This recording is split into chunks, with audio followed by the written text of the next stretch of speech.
All rise, please.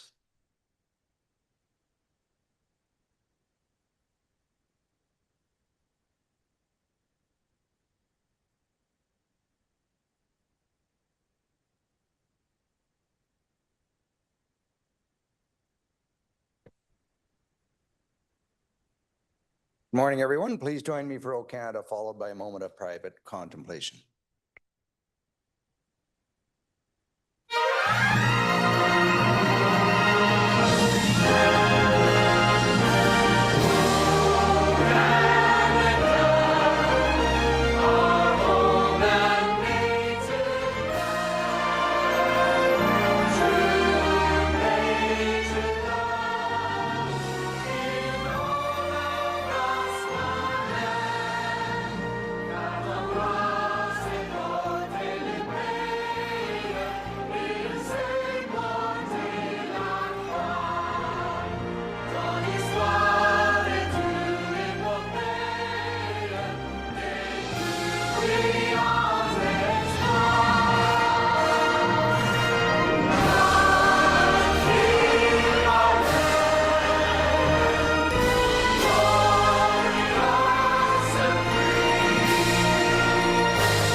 Okay, thank you. Please be seated.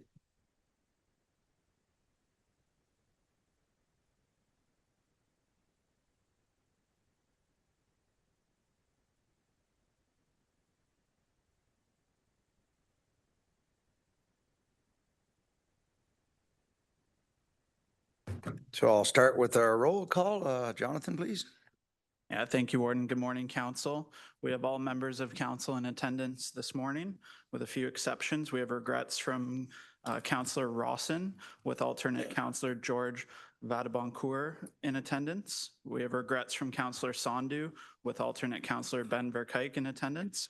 And we have regrets from Councillor Brian Smith, with alternate Councillor Joe Belanger in attendance. And you have your quorum. Thank you, Warden. Thank you. Is there anyone that has to leave early today?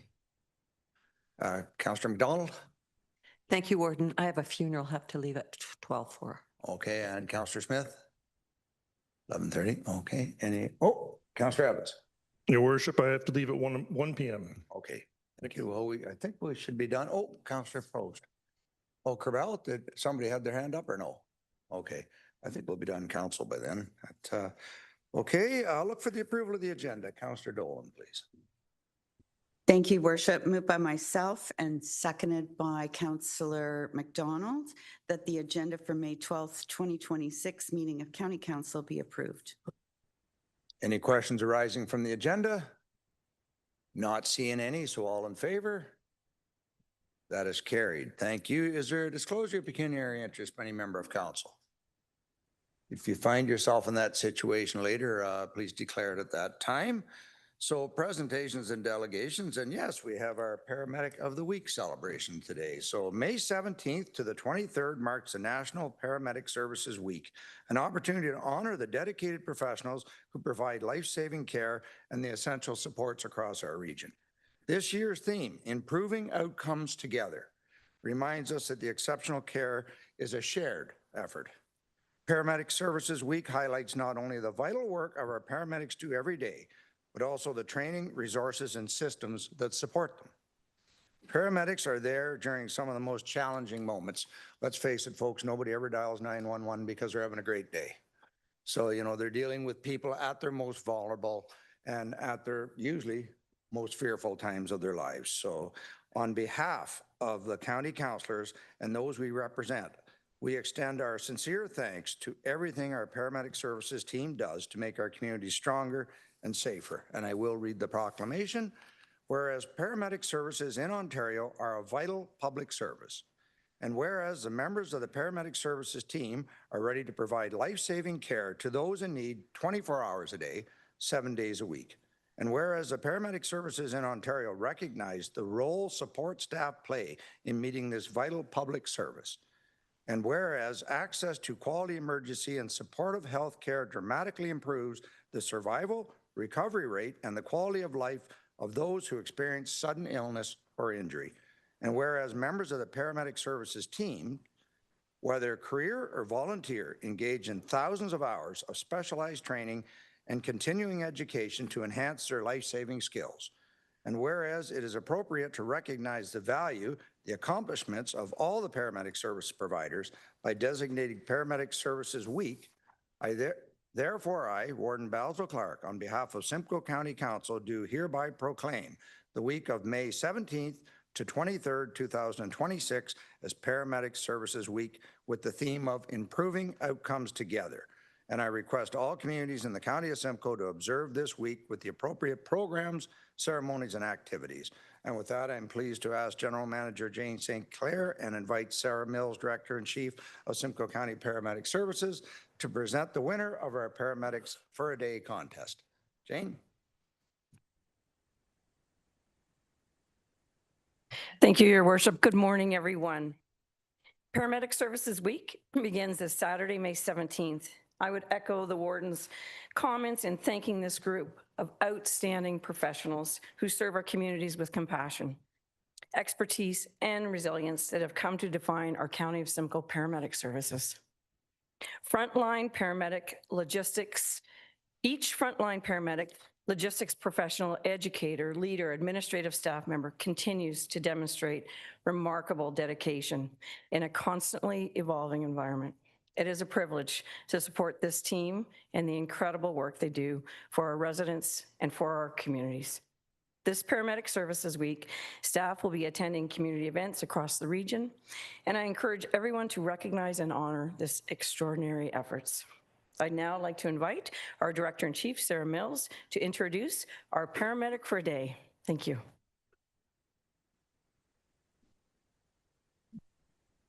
Through you, Your Worship, thank you, General Manager Sinclair and County Council, for your continued leadership and support.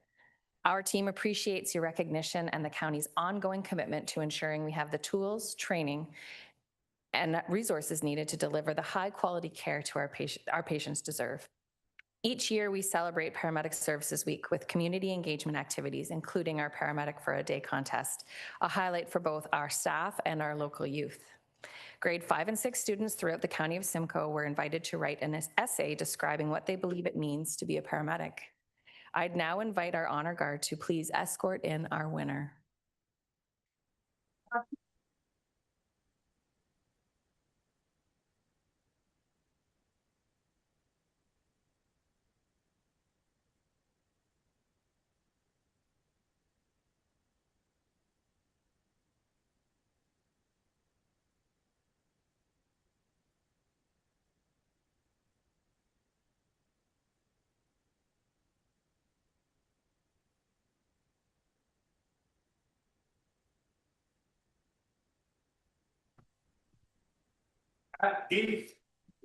That easy. It's my pleasure to introduce this year's Paramedic for a Day winner, Ashani Sharma, a grade 5 student from Shanty Bay Public School in Oro-Medonte. And it's my understanding that you're going to read your winning entry for us. Yeah? All right. Oh. What is the definition of a paramedic? The Merriam-Webster Dictionary says it is a specially trained medical technician licensed to provide a wide range of emergency services before or during transportation to a hospital. I believe that the word superhero should be added to that definition. When I was 6 months old, I was very sick and I had to be flown from RVH to Sick Kids in an orange helicopter with my mom. I needed very urgent medical care. While I don't remember what happened because I was a baby, my parents get emotional when they tell me how caring and patient the helicopter paramedics were in helping me feel better during such a terrifying emergency. They helped us all stay calm and kept me safe. Being a paramedic means you comfort people when they are in distress or sick.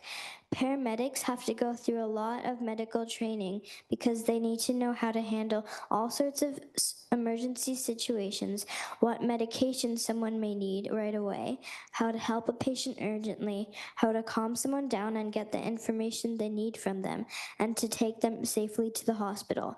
Paramedics are very hardworking and devoted to helping people get better. They are superheroes who are caring, kind, intelligent, and loyal. It takes a very special kind of person to be a paramedic.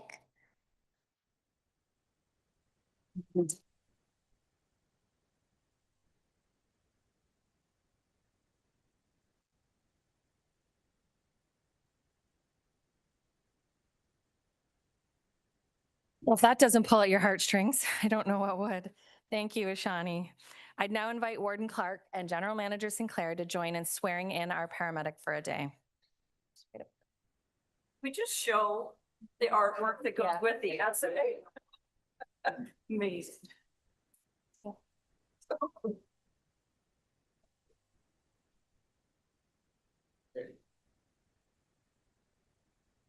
Come on right in front. Yeah. Okay.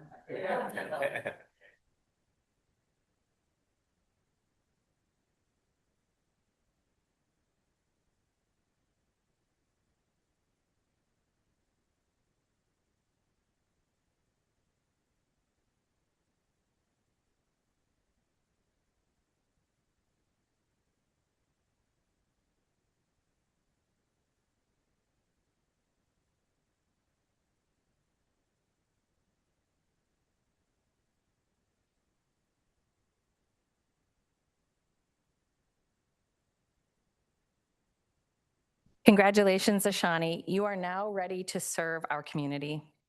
Honor Guard, please escort Ashani out so she can begin her duties. Honor guard, left, turn. Please.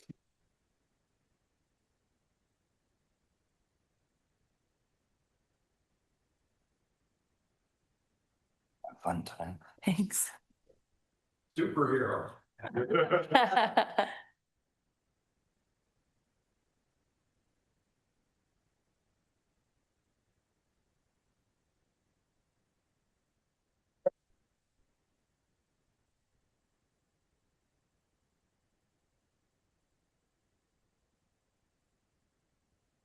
Boy, she wasn't even nervous.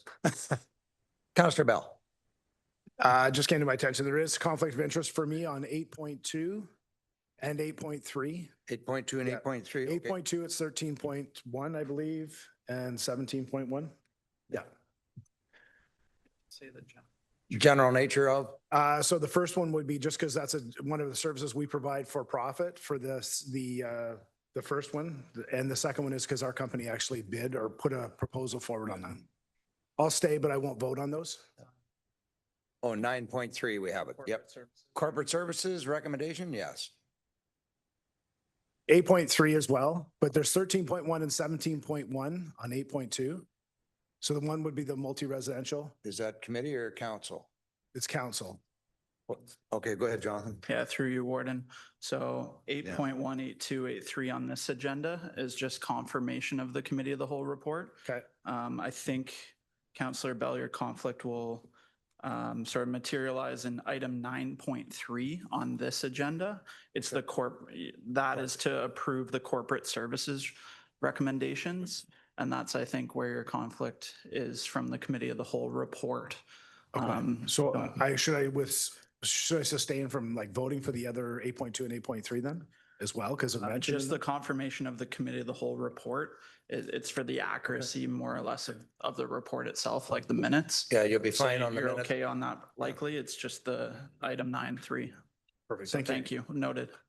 Okay, so with that, I'll go on to 7.1, which is communication and proclamations. Councillor Burkett. Thank you. Good morning, Your Worship. Moved by myself, second by Councillor Norcross, that the Council Communications and Proclamations, April the 28th, 2026 to May 12th, 2026 have been given due consideration be received. Any questions arising from not seeing any? All in favor? That is carried. Thank you. Adoption of the council minutes and confirmation of the committee reports. Deputy Warden Coughlin. Morning, Your Worship. Moved by myself, seconded by Councillor Van Staffern, that the following council minutes be confirmed and adopted and the committee of the whole reports be confirmed. County Council minutes, April 28th, 2026, committee of the whole report, April 28th, 2026, committee of the whole confidential report, April 28th, 2026. Any questions arising from the minutes? Not seeing any, so all in favor? That is carried. Thank you. Committee of the whole confidential report. Oh, no, you did that one. Presentations, considerations of the committee of the whole reports. Chair Evans, please. Good morning and thank you, Your Worship. Good morning, Council. The consideration is the performance management report for April 28th, 2026. Moved by myself, seconded by Councillor Norcross. The resolution being that performance management recommendations contained within the committee of the whole report dated April 28th, 2026 be approved. Back to you, Warden. Any items to be pulled off of performance management? I'm not seeing any, so all in favor? That is carried. Thank you. Committee of the Whole Human Services, Chair Measures. Thank you very much, Your Worship. Good morning, members of council. This is the Committee of the Whole Report for Human Services for April 28, 2026. The resolution will be moved by myself, seconded by Deputy Warden Coughlin, that the Human Services recommendations contained within the Committee of the Whole Report dated April 28, 2026 that be approved. Any items to be pulled on Human Services? Not seeing any, so all in favor? That is carried. And lastly is Corporate Services, Council Chair Dolan, please. Thank you, Worship. Moved by myself and seconded by Councillor Miskimins that the corporate services recommendations contained within the Committee of the Whole report dated April 28, 2026 be approved, including the confidential item. Any items to be pulled? We will note your conflict. All in favor? That is carried. Thank you. Presentations and consideration of special committee reports. Deputy Warden Coughlin, please. Thank you, Your Worship. Moved by myself, seconded by Councillor Measures, that the recommendations contained within the following governance committee report dated April 28th, 2026 be approved. And it's the government committee report of April 28th, 2026 and governance committee confidential report, April 28th, 2026. Any questions arising? Councillor Fryer, keeping in mind we're not in camera, so it couldn't be on the confidential. It's actually on the non-in-camera portion, but it's just clarification, actually.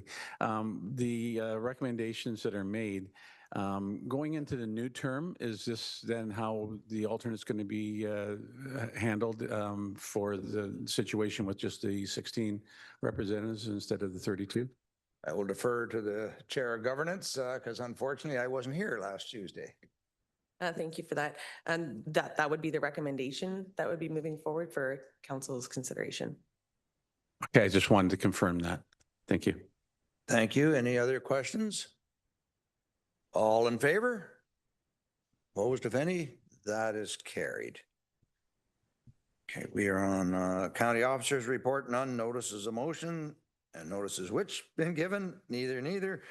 Closed session, I have none. Consideration of bylaws, none. So announcements. In honor of Nursing Week from May 17th to May 11th to May 17th, and to celebrate the dedicated men and women who provide care to our community, the County of Simcoe is hosting a free blood pressure clinic. The blood pressure clinic will be held at County of Simcoe Administration Center in the atrium from 9 a.m. to 2 p.m. This event is open to County Council and all county staff. So come out and have your blood pressure checked. Boy, you may want to do it before we get into the workshop. Any other announcements? Oh, not seeing any. I didn't think that could happen in a May. Things are usually quite busy. So I'll look for the confirmatory bylaw. Councillor Norcross. Thank you, Your Worship. Moved by myself, seconded by Councillor Burkett, that bylaw number 7183-26 be enacted as a bylaw of the County of Simcoe. All in favor? That is carried. And now I'll look for the adjournment. Moved by Councillor Fowler, second by Councillor Locks. All in favor? That is carried. That the May 12, 2026 meeting of County Council be adjourned at 9:20 a.m. All in favor? Sorry, I had to read the motion. That is carried. Thank you. We'll just get set for our committee of the whole here.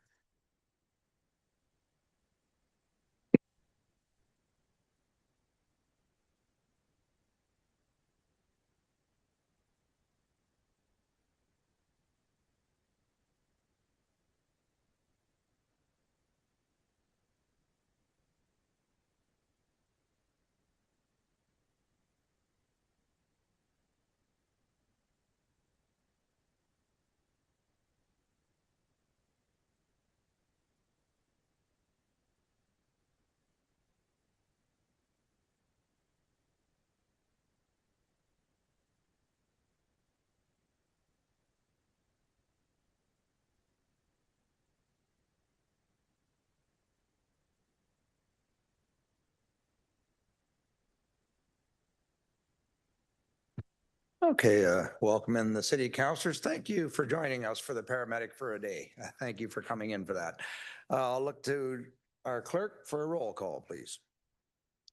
Thank you, Warden. So in addition to the members of council in attendance, we're joined by the city representatives. We do have a couple delegations before we get into the human services section.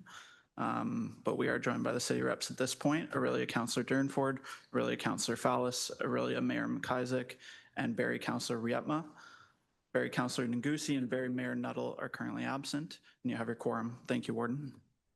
Thank you. I'll look for the approval of the agenda. Councillor Dolan, please.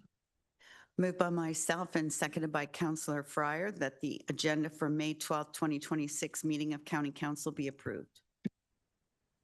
I think that's our. Sorry. Superheroes. Yeah, yeah.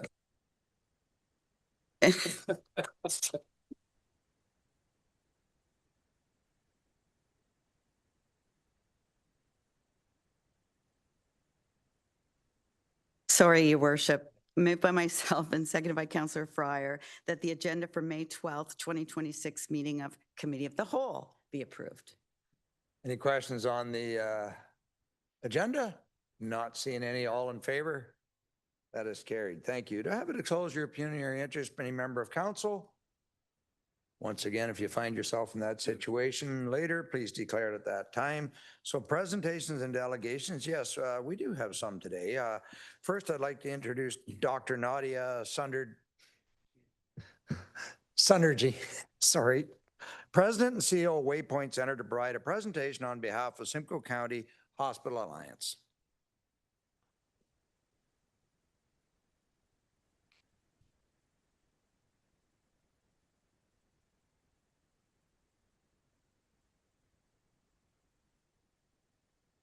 Should have put my glasses on from the top, doctor, so whenever you're ready.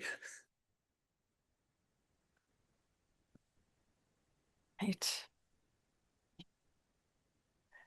Your Worship and esteemed councillors, thank you very much for inviting the Simcoe County Hospital Alliance to speak with you this morning. A superhero is a very tough act to follow. But we really value the opportunity to connect directly with municipal leadership and share how the regional healthcare system is evolving and performing. Your leadership plays a vital role in enabling health and well-being in our communities, and we really value the partnership. I'm Dr. Nadia Sunderji. I'm the president and CEO of Waypoint Center for Mental Health Care, and I'm here as the current chair of the Simcoe County Hospital Alliance, representing a coordinated group of hospital leaders together across the county, many of whom are here with us this morning. So I'd like to acknowledge from Collingwood General and Marine, Mike LaCroix, from Georgian Bay General Hospital, Matthew Lawson, from Aurelia Soldiers Memorial Hospital, Tom Roberts, from RVH, Jennifer Moore is here on behalf of Gail Hunt, From Stevenson Memorial, our newest member, Deepak Sharma, welcome. From South Lake, Paul Woods, and of course, General Manager, Health and Emergency Services, County of Simcoe, Jane Sinclair. This group shares a commitment to coordinated regional planning and response strengthened by the specialized expertise and leadership that each hospital brings to the table.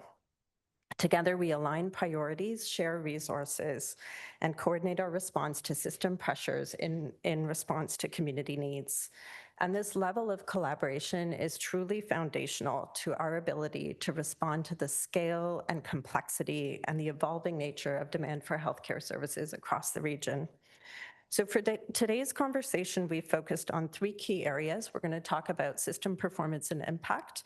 We'll talk about pressures impacting capacity and access, and we'll talk about our regional response today and for the future.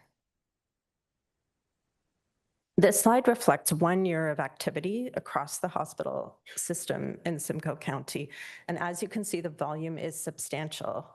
We've had nearly 380,000 emergency department visits, almost 50,000 surgeries, and more than 116,000 mental health visits. We're seeing more patients with more complex needs as our population both ages and grows. Mental health continues to represent a significant and growing proportion of this overall activity.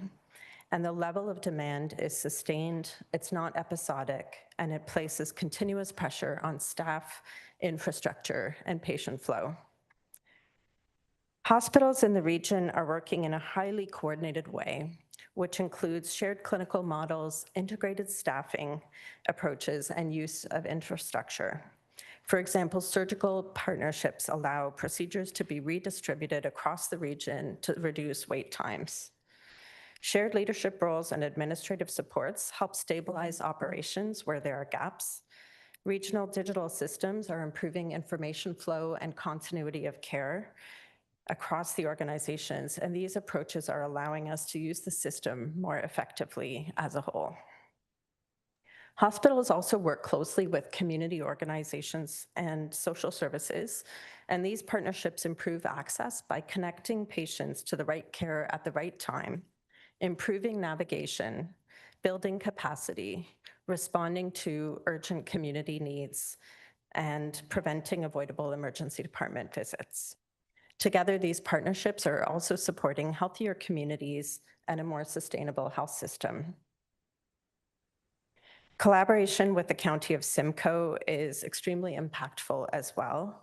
2 new programs addressing substance use and homelessness are a particularly great illustration of how we work together to support individuals with complex health and social needs. The Homelessness and Addiction Recovery Treatment, or HEART Hub of Simcoe County, and Street Reach improve engagement and outcomes for an incredibly marginalized and disadvantaged population.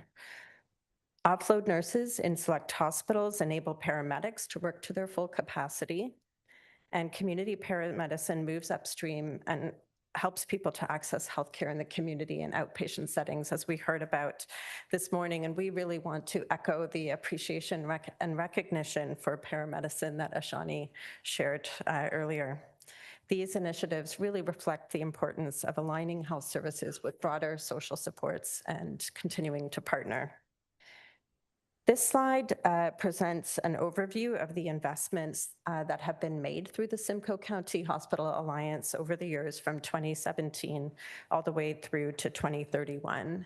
And it illustrates how funding has been allocated across hospitals to support priority projects, infrastructure, and service development. You can see projects from completed initiatives to those that are still in planning or early implementation.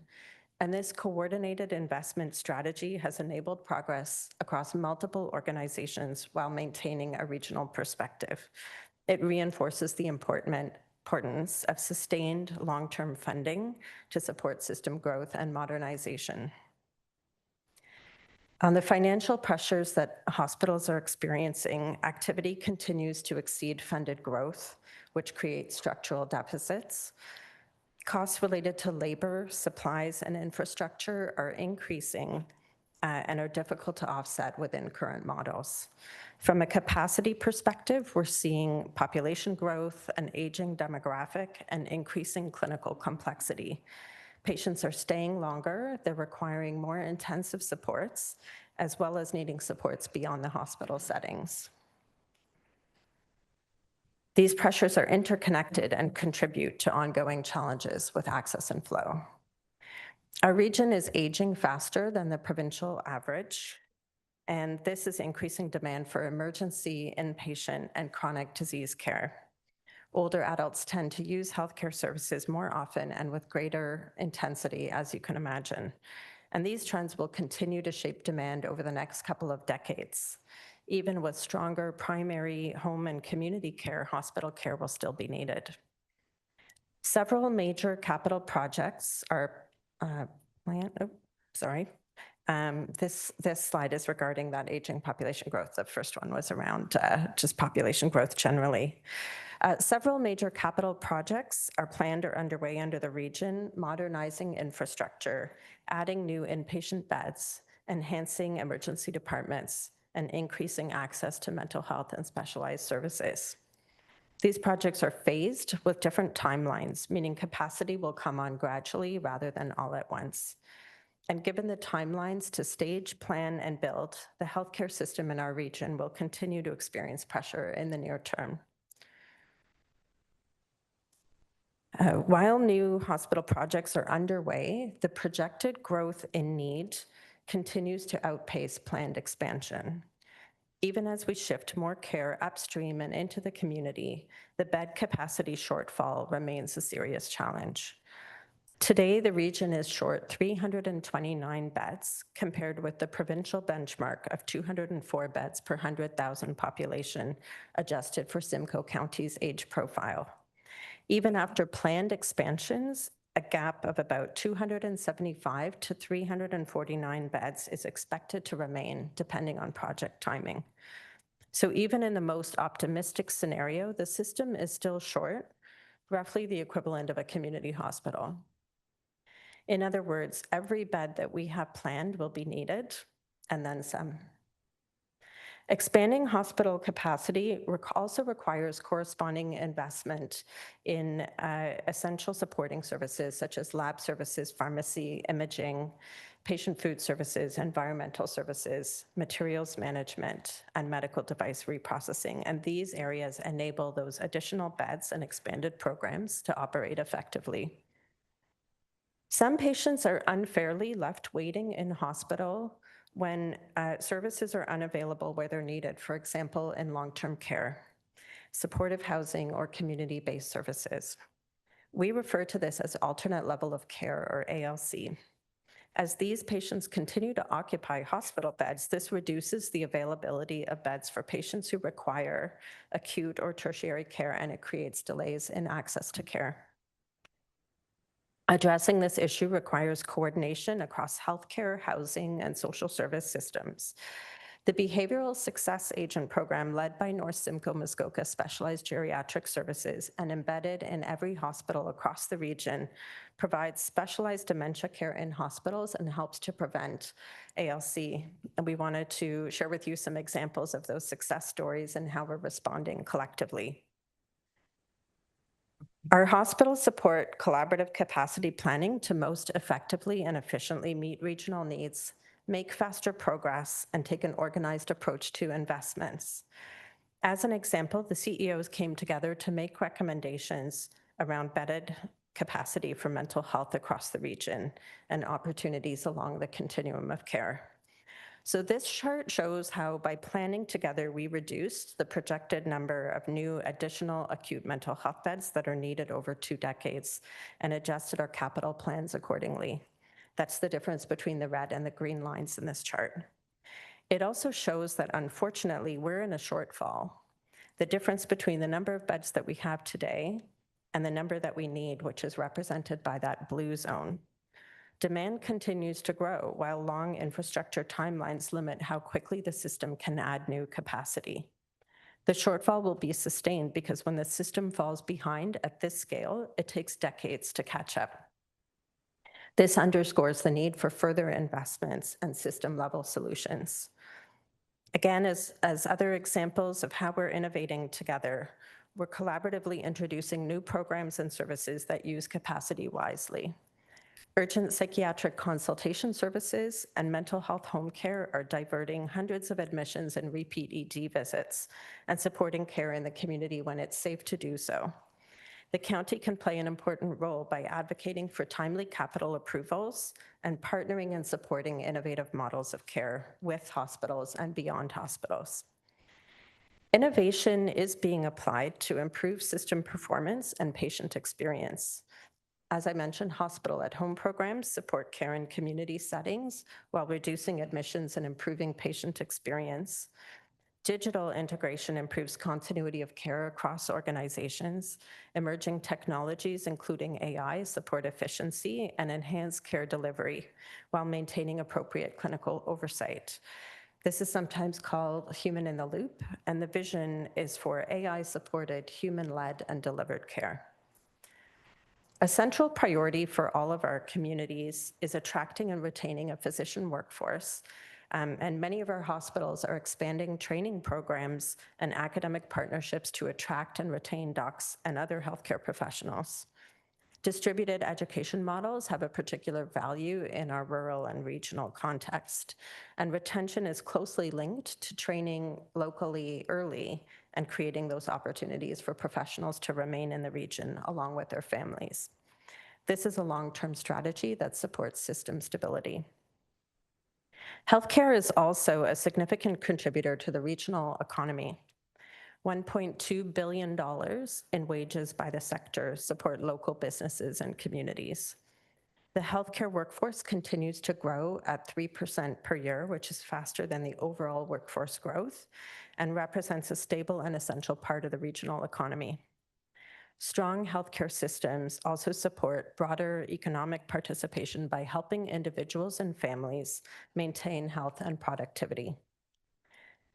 Major capital projects are moving ahead across the region at different stages of the provincial approval process. These projects will expand capacity, modernize aging infrastructure, and improve access to care closer to home. Together, they represent a necessary evolution of healthcare in Simcoe County, including more beds, stronger emergency departments, specialized services, and expanded diagnostic imaging.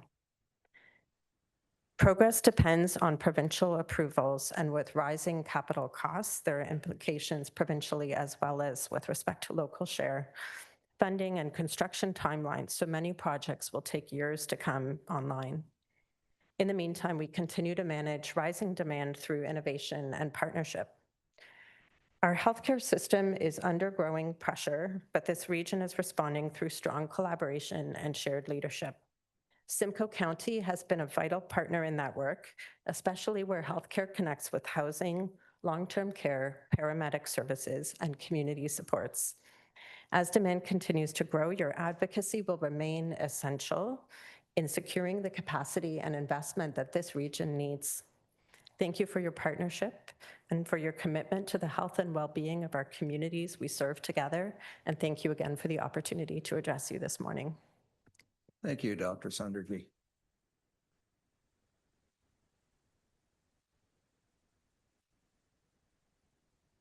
Do we have any questions, comments? Yes, Councillor Cox. Yeah, through the chair. Thank you very much. Wonderful presentation. Basically giving us more data to confirm what we knew, sadly. The health information systems, the electronic medical records, all the hospitals in Simcoe County, they are not all on the same one, are they, for information sharing?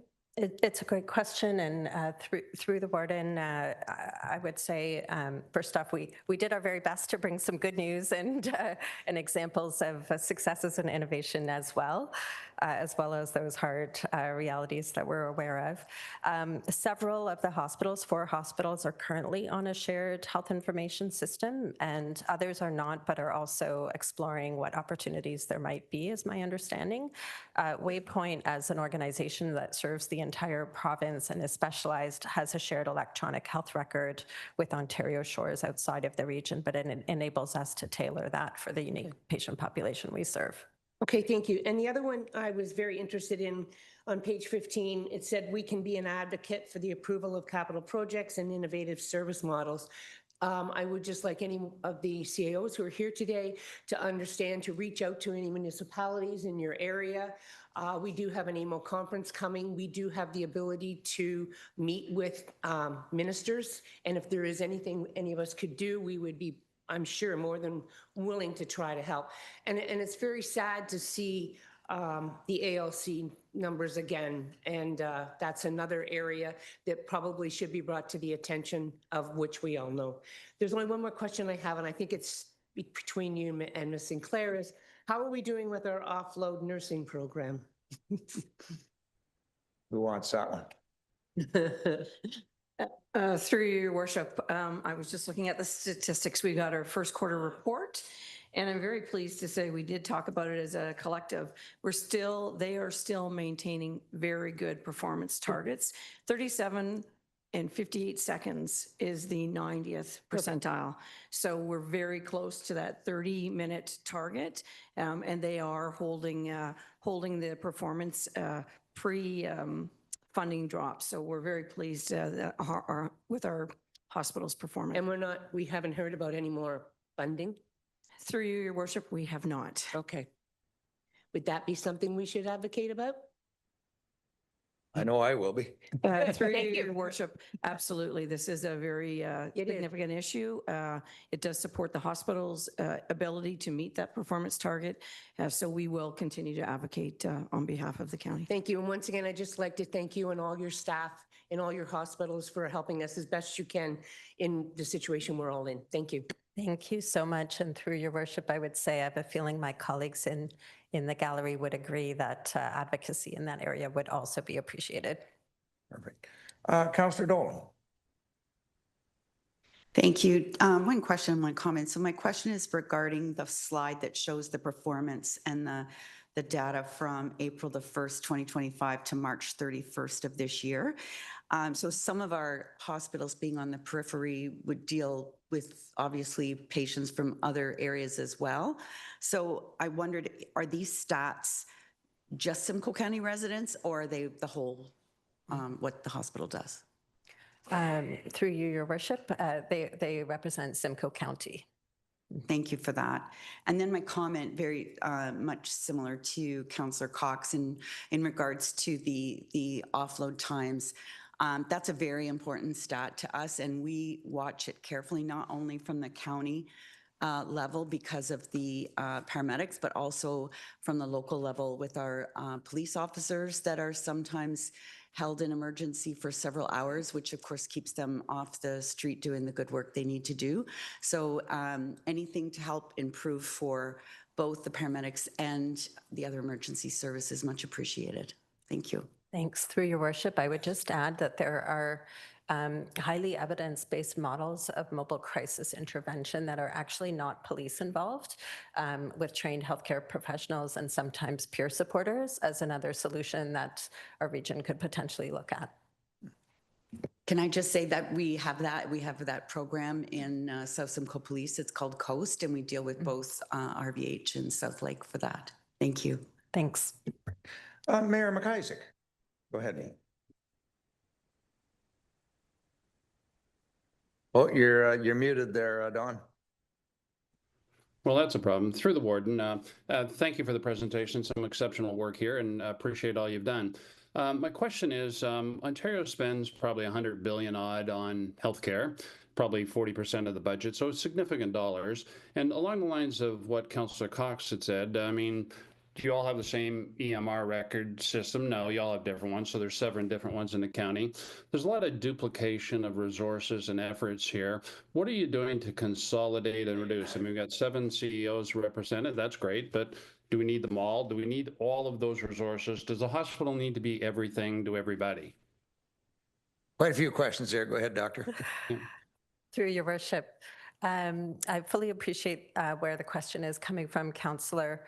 I think that what we tried to share today is the many examples of integrations that can happen clinically as well as in the back office, kind of regardless of whether an organization retains its independent brand and administration, and really want everyone to appreciate how much we already are working together, regardless of some of what you described. The other thing that we were reflecting on together in preparation for today is that it's often not the hospitals that are actually the barriers to the types of integrations that you are asking about.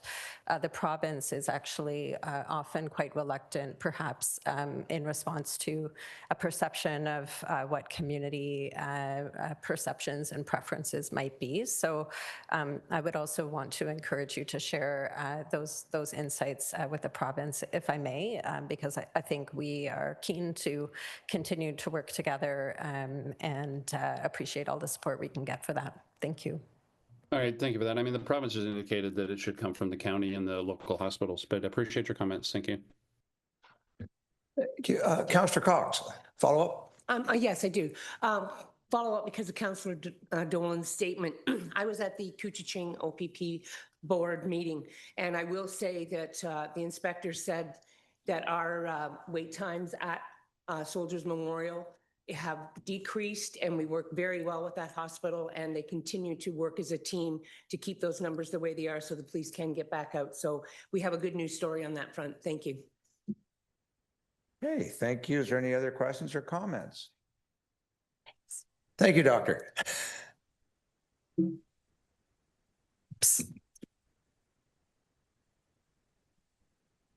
Okay, next I have a delegation from Brian Atkinson regarding request for exemption to remove woodlands under Forest Conservation Bylaw 6894. Come on down, Brian.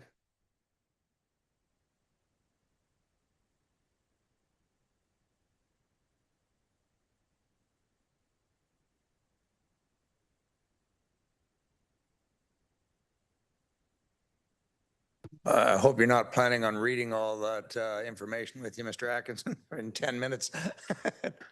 but whenever you're ready, sir. Hey, Brian. Hey.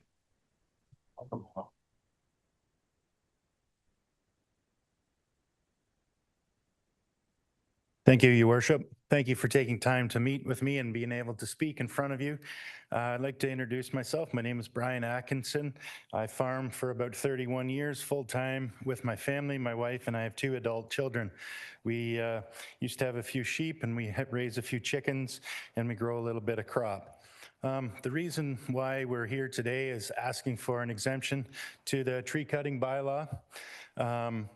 I'm not sure if you're all familiar, but I'm pretty sure you will be, that D&D in Clearview Township has bought some land, 700 acres so far, to protect us, which we just happen to be the lucky township that got that in it. We have also got some land that they put out a bunch of surveys, about 5,000 acres worth, to take this land and maybe use it to further advance the D&D protocols. We have 2 bordering farms on that.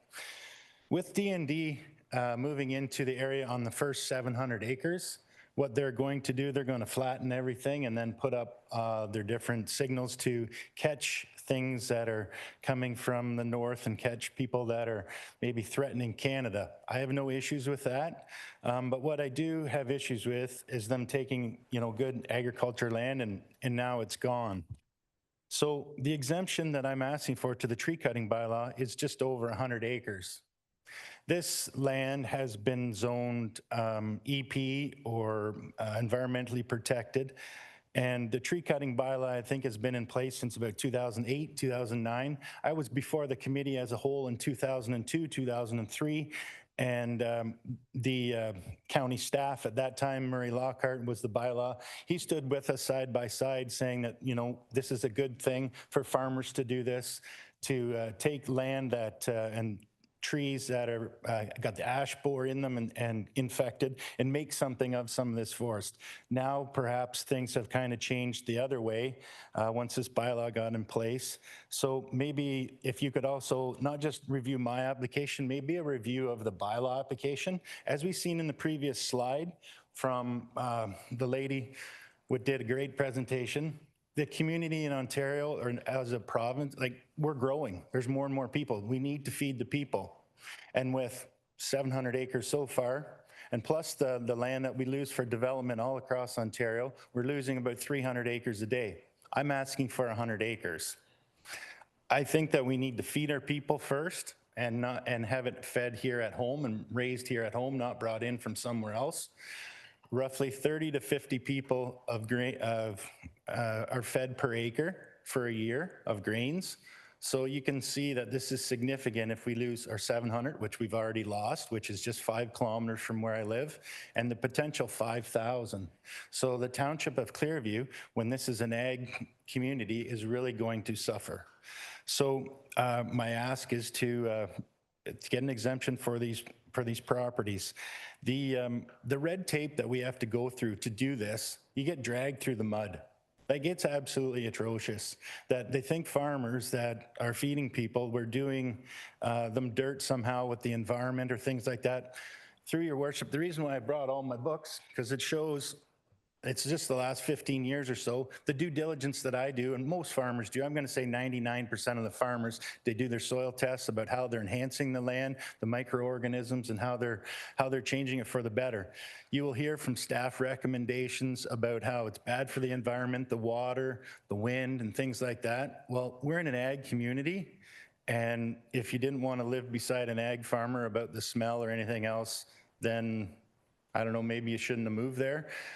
Far too often in the last 20 years that I've noticed, things are leaning more towards the one-sided, and we need to get back to feeding our people and protecting our farms and our farmers. We're losing our numbers, and the whole watershed or things like that. Most farmers today, everything's tile drain, everything's looked after your root system. The Morris Center has done numerous studies on how tile helps enhance the land, so the water studies, and bad for the environment. There is no farmer out there that does things directly to hurt the environment. And the habitat that it coexists on this particular property, the 100 acres that we've proposed on 2 different properties, there's 200 acres of woodlot just to the west of it, and on the other, there's probably another 100 acres. It's not like we're clearing everything, and there's just going to be like in the Great Southwest where there's only 5 to 6% of woodlot coverage. Here in Simcoe County, it's my understanding and my recollection of it all, we're like 60 to 70%. So if we go one county over, Dufferin does not have a tree cutting bylaw, or if you go, I think, 2 counties up north, you get paid for taking out bush. So I really struggle with the Simcoe County with the bylaw that we have in place. And I really hope that we'll have a proactive council to see that we need food for our residents, and that like this, a lot of these farms that these farmers, I'm just only the face of it, unfortunately, coming forward, but there's numerous other farmers that have these issues and get red flagged. A lot of this is just regrowth. These bushes that were proposed to take out, they're just regrowth from the 1940s and 50s. The technique of farming then was a little different. As you know, the farms were maybe 50 to 100 acres, and it was a lot harder to clear land then. Now we have machines and stuff to do it, but the farms are bigger. Well, this growth that has happened, these poplar trees or anything that was in wetlands, that's the stuff that has grown. Well, then now we have the environmentalists saying that, well, we got to protect the bug and the butterfly and stuff. I agree with that to a certain point, but we need to feed our people. There's nothing simpler than that. Anyhow, I guess I just would like to, I don't want to put farmer against farmer, because if there's less land because the developer moves in, takes up land, we're making more people every day. We have immigrants coming in. We're losing good farmland. And what it's happening, it's pitting farmer against farmer to bid on other land, to rent land, and cost of production, everything goes up. Well, we all pay for that. So in doing projects like this, and again, I'm only the person that happened to be the lucky card to come forward, there's a lot more land in Simcoe County that is shrubbery and things like this that needs to be cleaned up. So I would ask for your support in doing that. And that's it. Thank you. Thank you, Mr. Atkins. Do I have any questions? It is coming up later in our agenda under 8.1 corporate services, but any questions for the presenter, I'll take now. Councillor McDonald. Thank you, Warden, and thank you very much for your presentation. And I agree full-heartedly that farmers do feed people and that we have to be very cognizant of what we're losing. Like you're saying, there could be 300 farms per day that you're losing, but it could be more. And when the changes in the different puzzles from the pressures that we are for having growth of homes, that'll change those numbers too. So I do agree that I do agree that we do need trees also, but I do agree that we need to feed the people. So thank you for your presentation. Councillor Van Staveren. Thank you, Your Worship. Brian, good presentation, and it makes us think on both sides of the street, we'll say. I think the council has to be receptive to the process of the land that we are using. Clearview Township is getting hammered with losses. So we have to start considering substitution. If we want to take the land away from good arable farmland, we have to start thinking, what are we going to replace it with? Clearview Township, when you think about the economic driver that we experience, the farm dealerships, the fertilizer supply companies, and all that stuff, it's a big component to our community. And I can think there's hardly, short of our urban areas, there's not a community in this area that doesn't, or community in this county that doesn't have the same situation. So I asked the county to be receptive, to look at what we can do to protect our farmland going forward. We're losing it, and yes, Mr. Atkinson made a comment about opportunities up north. We hear how many farmers are going to Cochrane, Matheson, all these places to start farming now. Why? Because they're being pushed out, the costs and everything else. So I just ask council to be receptive in reviewing the ask for today. Thank you. Thank you. Councillor Leduc. Yes, thank you, Warden. Through you, Brian, just to find out, how much acreage do you own, actually? So we have about 700 acres, which about 550 roughly is tillageable land, and the rest is some shrubbery brush. We still have a couple other pieces of bush that would be left. It's not viable to take those out, and it's also a good point to still have some bush on some of the properties. So what we've proposed in our application was we have a buffering zones of some creeks and things like that. So I am doing, the application is doing diligence on the environmental impacts and the climate, and things like that to protect some of the habitat and things like that. So we are aware of that when we submitted our applications. But to answer your question, yeah, it's about 550 tillageable acres, and we grow chickens. And we basically use all of that to spread for, I don't know if you've ever heard nutrient management plan. We need all of that acreage just for that. So this other acreage would put us, we foresee that in about a year or two, we will be over exceeding the nutrient requirements of what we want. We don't want overload. So it's a step for the farm as well to be stewards of the soil. Okay, thanks. I absolutely support you on that one. I think we do need to feed people, and I'm seeing that there's not a huge ask here. I think it's something that you manage. And I know most farmers manage their property quite well. They do an excellent job of maintaining the property, and they are the environmental stewards of our community. So thank you very much. Thank you. I wish I had your problem. I only have 12 animals. I don't have near enough manure to cover my land. Councillor Measures. Thank you very much, Your Worship. Thank you, Mr. Atkinson, for attending our committee meeting today. We have had many discussions about this topic, Brian, and I absolutely appreciate your input and wholeheartedly support the idea that farmers, feed people, and we need to do that. As Councillor Van Staveren, our Deputy Mayor for Clearview, has pointed out, we are under a tremendous amount of threat in Clearview Township, particularly this most recent one, where there are no appeals, there are no opportunities for our farmers to dispute it. The Department of National Defense will be taking lands as they choose, when they choose, and it's a very difficult, troublesome, and an emotional time for many of our farmers. So I appreciate what you're saying. Brian, one thing I do want to be very much supportive of what you've said too today is that I believe the County of Simcoe's tree cutting bylaw absolutely needs to be reviewed. I can think of a few years ago when we had quite a discussion about the bylaw and discussion with the staff about the bylaw in regards to airports. We have a whole lot of airports across Simcoe County. We even own one here in Simcoe County.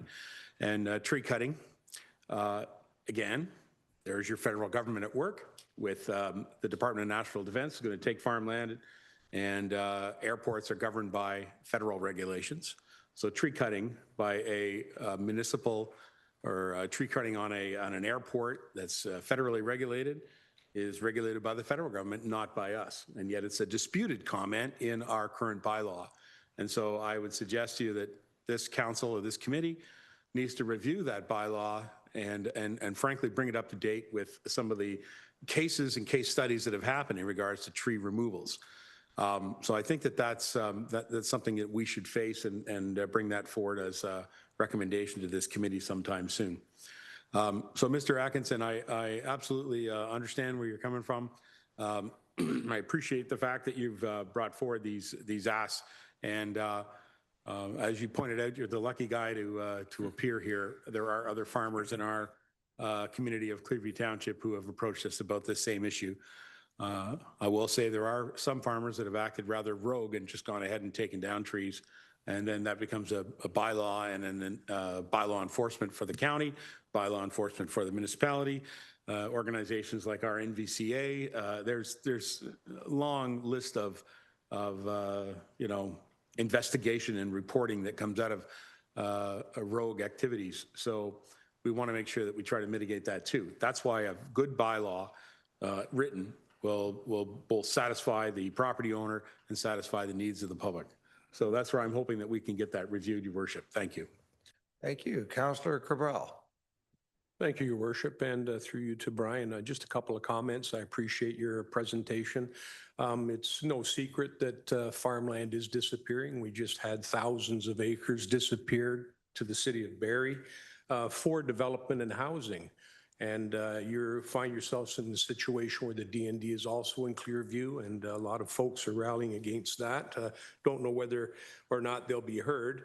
But based on that, I know that some agricultural federations and committees, in particular ours in Springwater, did pass a motion and a resolution to try and retain and keep farmland as best as we could.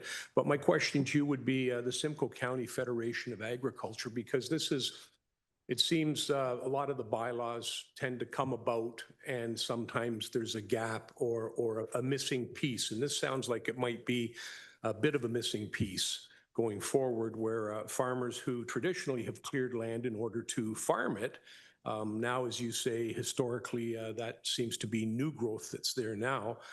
It might mean that the county's bylaw, and as you said, other regional areas do not have tree cutting bylaws. Maybe it needs to be reviewed to look at more specifically the issues that farmers are facing.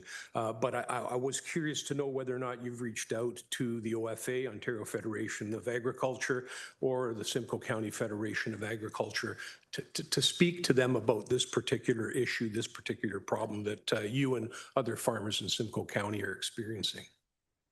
Go ahead, Brian. That's a great question. I'm glad you asked me that. So since I came here before the committee as a whole in 2003 to clear on one of the farms to take out some acreage back then when we first really were getting going, I reached out to a lot of provincial and organizations such as OFA, and it seems that no one wants to touch a hot button issue like tree cutting bylaw. I don't know what discussion you will have here later on, depending on you're in the south where you don't see many trees, or in the northern part of Simcoe County, but it's a hot button issue. So OFA and Simcoe County of Federation, when I went and brought it up to some of them before, they prefer not to get involved. They don't want to write a letter to support with somebody maybe in north, like Elmville and further north, or if you're in Bradford, East Gwillimbury, or that area, like they prefer not to get involved. And when we went to the province, I've known a lot of ministers, and one of my other hats, I used to work with the federal government a lot. And the provincial government, it's the same thing. So what'll happen, I think it's Braden Smith or something now from the north. He's the natural resource guy. And then we've got Doug Downey. I've reached out to the Attorney General and then also our local MP. But the ministers, they don't seem to understand. They'll put aggregates. Aggregates will get a free pass. My wife writes bylaws for the township that she works for. All they had to do was add farmers in part of this, and we could have changed the bylaw, but it seems that aggregates, gravel, they seem to have more kick, more clout with the province. So when they take things to Queen's Park to get stuff passed, they get it done. Well, farmers, like I'm not the best speaker in the world, and we need somebody better than me, but it seems that the ball gets dropped when it seems to farmers. Like today, I should be at home planting or working land, but all the other farmers that wanted to come, that would maybe be better speakers than me that want to do the same thing, they're farming today. So we got to go when the sun shines, so to speak. But I don't know why, but all the ministers want to keep elected and don't want to take a black eye. Nobody seems to want to take a stand. But yes, I have brought it up to provincial organizations and tried to do things, and I don't know, it falls on a blind eye, it seems. So that's why I'm here hat in hand asking you for your support, and then to not just my thing, but also for the County of Simcoe to look at the whole bylaw. Sorry, it took a long time on that. Yeah. All right. Councillor Dolan. Thank you, Mr. Atkinson, for your presentation. A couple of questions. So are you losing land to the DND? We are not. We have 2 bordering farms on it. So it comes up, I will be the fence line on it. Okay. So no. And have you applied to your local municipality for the change in zoning to farm this property? So this is where I come to you hat in hand again, the red tape. Our local municipalities, and I fought with this for a long time. If you get certain staff members in there that, I don't know, they just, no.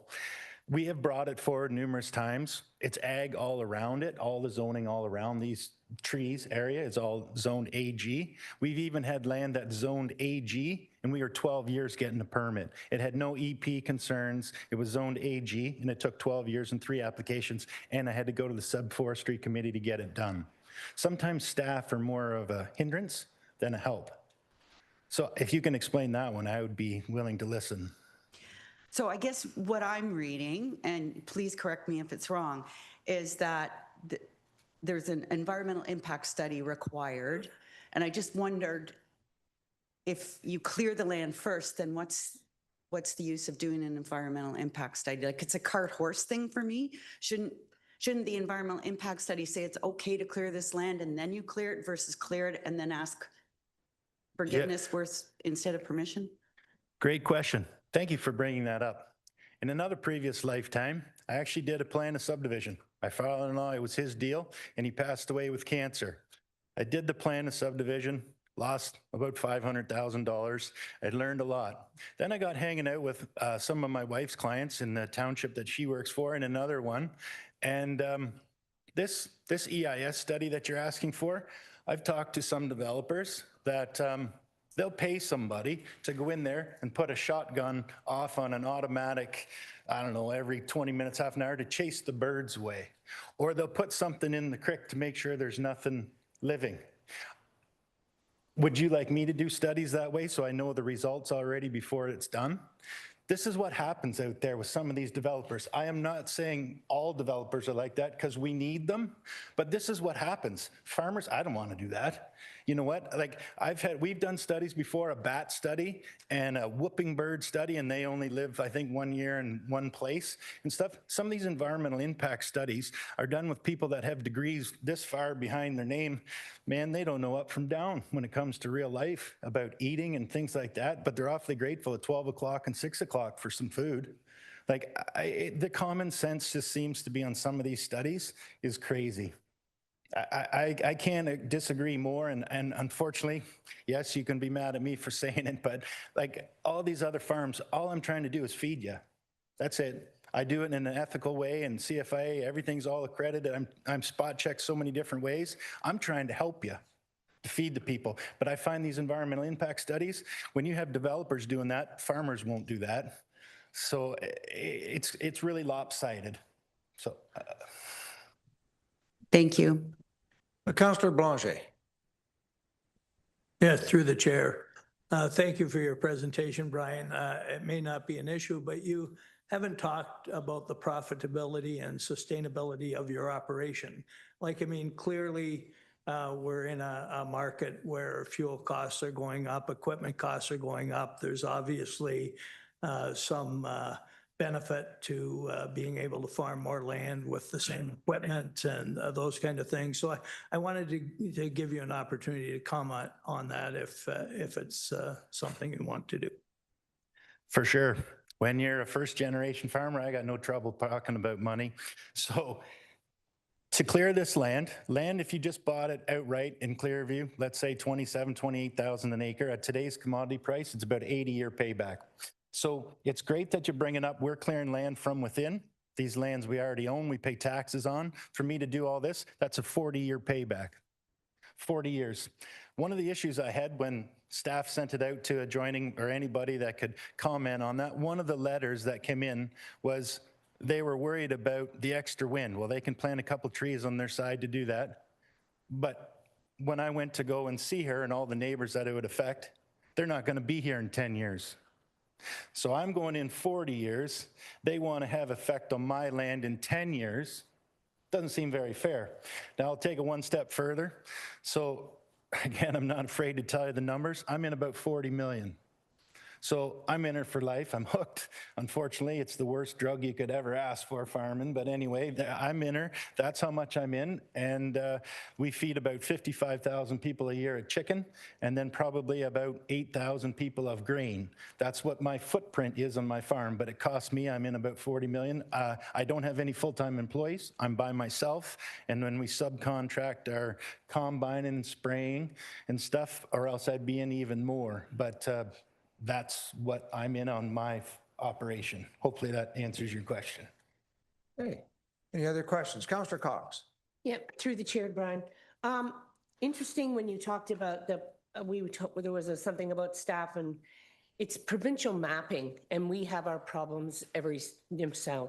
Somebody in a building says this is this, and that's the way it is. I totally agree that farming is very, very important. I see land going up so high in price that no one can even afford to buy more if they decided to become a farmer. I talked to a couple of people at the ag place, and they do agree that this tree bylaw needs to be updated. And I agree that the hoops that you go through are probably as much and many, many more than a developer nowadays. And to me, that's not fair. You are doing what you said you're doing. You've been very open and honest about everything. And I think that you have a very good case. Thank you. Thank you, ma'am. Deputy Warden. Thank you very much. And thank you very much for the presentation. And for those of you that don't know, Clearview was my original home. And I'm sure Mr. Atkinson knows that my dad, much like him, maybe doesn't always follow the rules, and he is a beg for forgiveness person. He and I saw things a little different, but we were able to get the haul route moving through Clearview. And I think that the best case scenario is when all levels of government work with the individuals and the communities to come up with a solution. I don't know that the one-off on this, but I definitely will support this going back to staff to come up with a solution so we don't have this red tape here over and over again. And as we continue to lose farmland, this is going to become more and more of an issue. So I think that we need to be proactive on this and make sure that we do give staff an opportunity to look at this so that we can ensure that moving forward, it's a much easier path. Okay, do we have any other questions? Not seeing any. Thank you, Mr. Atkinson. Thank you. Plenty of discussion. So now I will, I think we're okay. Anybody need a break? We'll do human services first, and then we'll get into the forestry. Yes? Sorry, through the chair to the warden. Would it be possible to just bring 8.1 forward and we were discussing it now, or is it something we have to wait? Because I know at our township, sometimes we do that. Well, I've got the Because we've Aurelia already reps. discussed and discussed, pardon? Well, I have the Aurelia reps here, so I wanted. Oh, right. Okay, sorry. I got all my city wet reps, so I wanted to get back there. Patiently waiting, so thank you. Chair measures, go ahead. Okay, so we are going to move ahead then? All right. I saw some hands go up there, but I'll take your direction there, Your Worship. All right, thank you. We're going to move on then to item number 5 on our agenda, which is Human Services. We have the consent agenda. There are 4 items on the consent agenda. GM Sinclair has several of them here, and also our GM Faz Baguette. So I'll tell you what, the first one, we've already heard about our superheroes, the Paramedic Services Week. So GM Sinclair, do you want to add anything to that report, CCW 2026-142? Through you, Mr. Chair, just to thank County Council and council members today for their support for our Paramedic for a Day event and for paramedic services. We greatly appreciate your support. Thank you. Excellent. Thank you. The chief is here too if there's any further questions on that report. All right, let's move on then to our emergency volunteer program, GM Sinclair, and I believe Grant Dufresne, our emergency manager, is here. They're swapping seats. Give him a second. Nice to see you, Grant. Go ahead, GM Sinclair. Thank you, Mr. Chair. This report is really an update from a number of resources and feedback, both from the ice storm that was experienced last year. We had a follow-up consultation and report developed, as well as inputs from a number of various stakeholders. And as a result, one area recommended through these various components was regarding creating a volunteer program to augment the existing volunteer resources that we have across the region. So the report actually maps out 2 kind of key areas: auxiliary communications and through our emergency shelter support.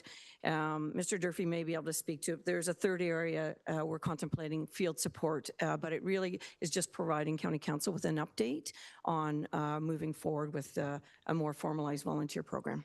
Thank you. Thank you. I'll go over to Mr. Dufresne. Do you want to continue on that line? Thank you. Thank you, GM Sinclair. And through you, Chair. As GM Sinclair mentioned, this really comes out of learnings from after action reports and speaking with other people near us, both with the ice storm and with some recent flooding and other winter storms that we experienced. So these volunteers are meant to work alongside existing volunteer groups. So we're not replacing any or trying to duplicate, but working to identify either where gaps are within services we directly provide or where gaps may exist within general services, such as volunteers to do sandbagging or other opportunities like that. And then we want these volunteers to then complement and be immediately available locally to all municipalities for that initial support after a disaster, and then leaning on other external groups for that follow-on support in additional days and weeks later. Thank you very much, Grant. Are there any questions to this report about the emergency volunteer program? Looking across the floor. No, yes, Mr. Van Staveren, go ahead. Quick question, and I just for clarification, I see on the TV right now, the province is pushing this Ontario volunteer program. Has our county looked at that? Are we integrating it at all? Are we, what's the status, or can you explain it maybe, Ms. Sinclair, about that? Thank you. Excellent question, and there is a good connection there. Go ahead, GM Sinclair. Thank you, Mr. Chair. It is a great question. We have been involved in learning more about the volunteer program that is being developed at a provincial level. Our volunteer development, and I'll ask Mr. Durfee to speak in a little more detail, is intended to augment or work in partnership with the volunteer program at a provincial level. There's a timing issue, which is one of the key motivations for us to develop something locally as well. But I'll ask Mr. Durfee to perhaps expand a little bit on this point. Thank you. Good question. And through you, Chair, there's, as you know, the Ontario Core that I'm sure many of you have seen. So the province is pushing that as their sort of one window to access volunteer support across the province. I will note it's a great program. They came out and assisted us in the ice storm. We've worked with them since then as well. However, as GM Sinclair mentioned, there are a couple sort of, I won't say issues, but gaps where we want to make sure we're still ready locally.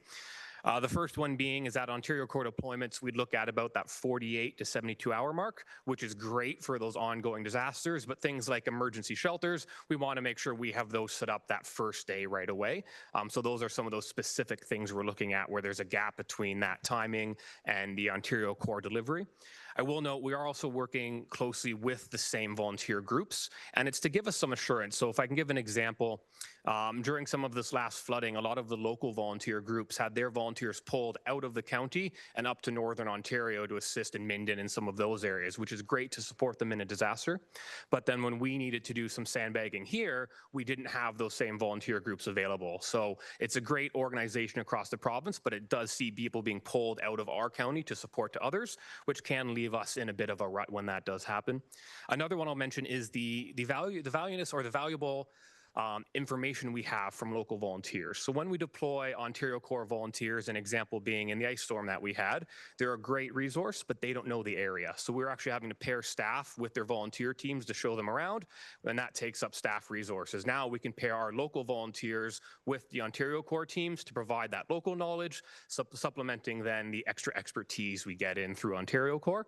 And there are specific capabilities that Ontario Corps provides, such as volunteers with search and rescue, with medical backgrounds, which are great, but it's those specific gaps, such as running local shelters to our protocols, helping with our communications, so through amateur radios and have them integrated here, that we're looking to set up directly. But those teams do work with Ontario Corps, and we'll share some of the same training with them as well.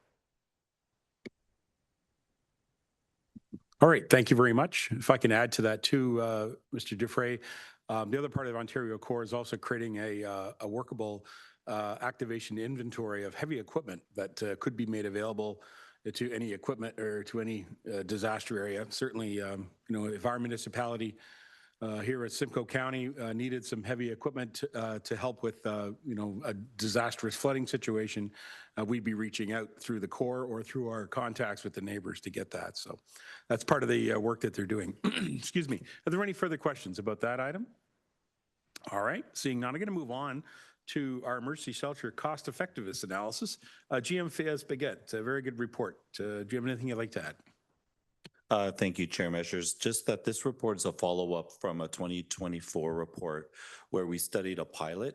So this is kind of a continuation of that analysis, and it's kind of the predecessor to a final report that will probably be coming out towards the end of this year after we do an overall operational review on the whole system to just demonstrate the analysis of the value compared to the housing outcomes and from those services being delivered. Very good. Is there any questions to the GM? Yes, Mr. Gabrel and then Mr. Fryer. Go ahead, George. Thank you very much, and thank you, Chair. Through to Ms. Director Fayez-Baguette. Just out of curiosity, when we're talking about the overnight bed stay, is that strictly for accommodations and the supporting staff, or does that also include, basic toiletries? Does it include food? Does it that as well? Okay, thank you very much. That was my question. Through you, Chair Measures, yes. So this analysis, depending on the program, includes all services provided other than the temporary family shelter program. So the temporary shelter family program's cost per night is just the direct cost of the rental of the program. It doesn't incorporate the food services and the client services, which is the housing help and the caseworkers that are on independent contracts. Everything else, the other bedded programs listed in that table, all include food operations, staff operations, overnight care, toiletries, like all the services offered to the client. Thank you very much for that answer. Councillor Fryer. Thank you, Chair Measures, and thank you, General Manager Fayez-Baguette, for the very detailed and excellent report. Last meeting, we also talked about submissions to the responses to the province in regards to funding. And you now are talking about a more detailed final report coming out later in the year. I believe the concern we have is the stagnation of funding coming from the federal and provincial levels. So will that report speak to issues such as maybe a need for more municipal contribution going forward, or will it do some sort of analysis from a funding standpoint? Thank you. Through you, Chair Measures. Thank you for the question, Councillor Fryer. That report will actually look at efficiencies. I think federally and provincially, we're constantly advocating for more funding for the homelessness system. Right now, the homelessness system, based in this report, is 100% funded by provincial and federal programs. What we want to show is which of these different bedded programs gives us the most value and can serve more clients per year or per night. So I think that report's going to look for effectiveness, the idea of housing outcomes. It will tie our other sector, our housing sector, which we rely on to house people, and how we can coordinate that level of service better, because the true value is actually permanent housing outcomes. So it will talk more about outcome-based efficiencies. And maybe if the analysis points to further need in one area over the other, or converting one program into another to capture that efficiencies, I believe that's what hopefully we'll learn together. But it doesn't stop us from constantly asking for more funding from the provisional federal orders of government.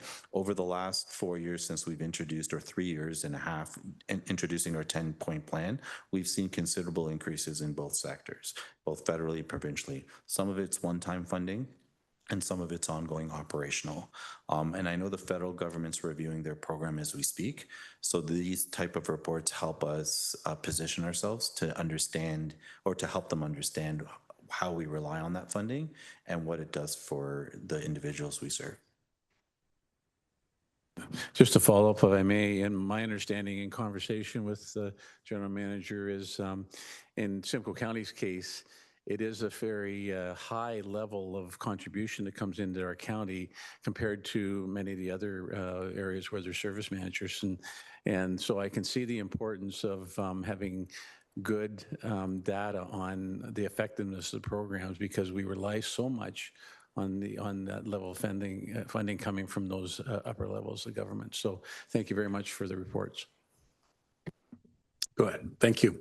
All right. Other members of committee that have any questions in regards to item CCW 146? All right. Seeing none, this is the fourth item then on our consent agenda. There's a letter from Simcoe Muskoka District Health Unit regarding the alcohol harms and availability in Simcoe Muskoka. A very good letter, and bringing forward some ideas and information that we probably all know, but it's nice to have them remind us of that. Are there any questions to that? Councillor McDonald, please. Thank you, Chair Measures. In 2026, I'm still alarmed that we have over 7,500 people going to emergencies for alcohol, 840 hospitalization, and over 275 deaths. And that is where we had it controlled before this other bring your own bottles to your parks. I just think that the parks and the green space are for safe places for your family and yourselves to go and visit. And I think it's bringing a different, completely what it would be like to have your children and everything mixed with that alcohol in those things. And I'm happy to share that unanimously ESSA Township turned that down. And I hope that that we can keep our parks throughout the county and throughout Ontario, basically, to be safe for the families that go there and venture them. So thank you. Thank you for those comments. Very good. Are there other members of committee that have any questions or comments in regards to the letter? All right. Seeing none. I'll go back to the original item then, and I'll look for a mover and seconder that the following consent items haven't been given due consideration be received. Perhaps Councillor Cabral and Councillor Cox. Thank you. You've got the motion in front of you. I'm prepared to call it. All those in favor? That carries. Thank you. We're going to move on. Item number 6 now. Human Services Long-Term Care of Management. We have an opportunity here for Jane Sinclair, our General Manager, to show us what's happening with It Takes a Village. All right, Jane, tell us all about it. Through you, Mr. Chair, we're pleased to bring you just a sneak preview of things to come and our current progress to date with our construction at our Simcoe Village redevelopment. So this particular clip focuses on the main entranceways, the long-term care facility in particular, as well as a number of other amenities, including the adult day program space and the children's daycare space. So for your viewing, a little glimpse into the future of Simcoe Village. Thank you. The Simcoe Village campus has made incredible progress, and County of Simcoe leadership were invited to tour some of the interior spaces as they take shape.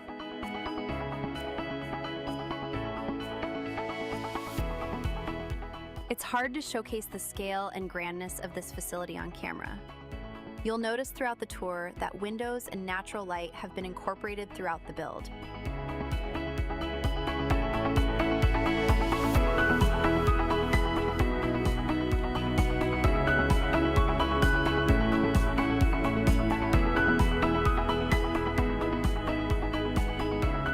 After exploring the new main entrance, we headed to the basement level, which houses something new in a long-term care setting like this.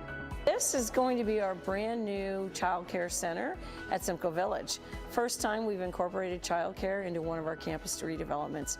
Super exciting. We're working with our partners in social and community services, and this will help support the staff that work here, as well as the broader community. And what a great fit for older adults having children on site.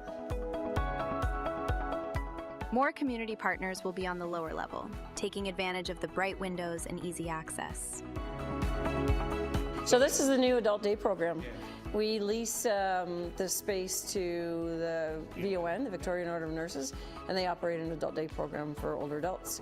So they're moving from the current location to a much larger location here, and there'll probably be opportunity for program expansion. Oh, this is the walkout basement look and feel, right?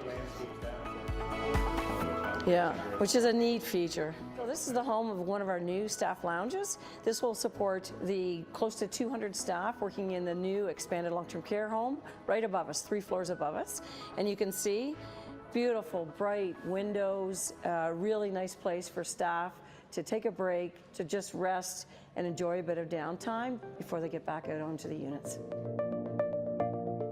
There is also a new state-of-the-art commercial kitchen that can support dietary needs throughout the campus. Heading upstairs, we toured a 2-bedroom suite available for retirement residents. These new suites are beautifully designed and bright.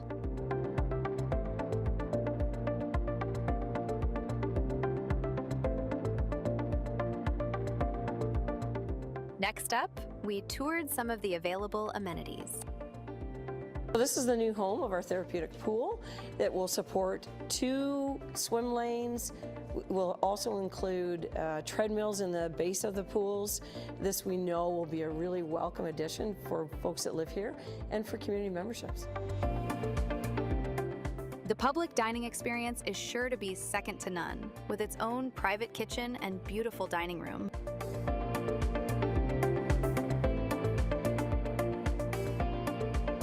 This is the home of one of our new basic rooms in Simcoe Manor.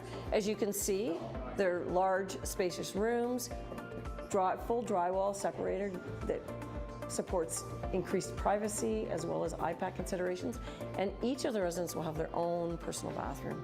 Again, real strength for IPAC considerations. This will be our new medical center at Simcoe Village. We'll be able to house multiple physicians here. It'll include clinic and office space around the facility, staff room here. This will be open to people that live on site as well as people in the community.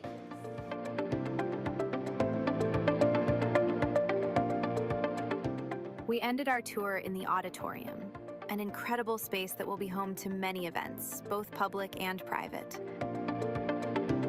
Well, this is our brand new auditorium, which will serve not only our residents in long-term care, our seniors across the various housing components, but will also serve as an event center. So whether it's a conference, meeting space, weddings, retirement dues, you name it, this will serve many, many people across our communities.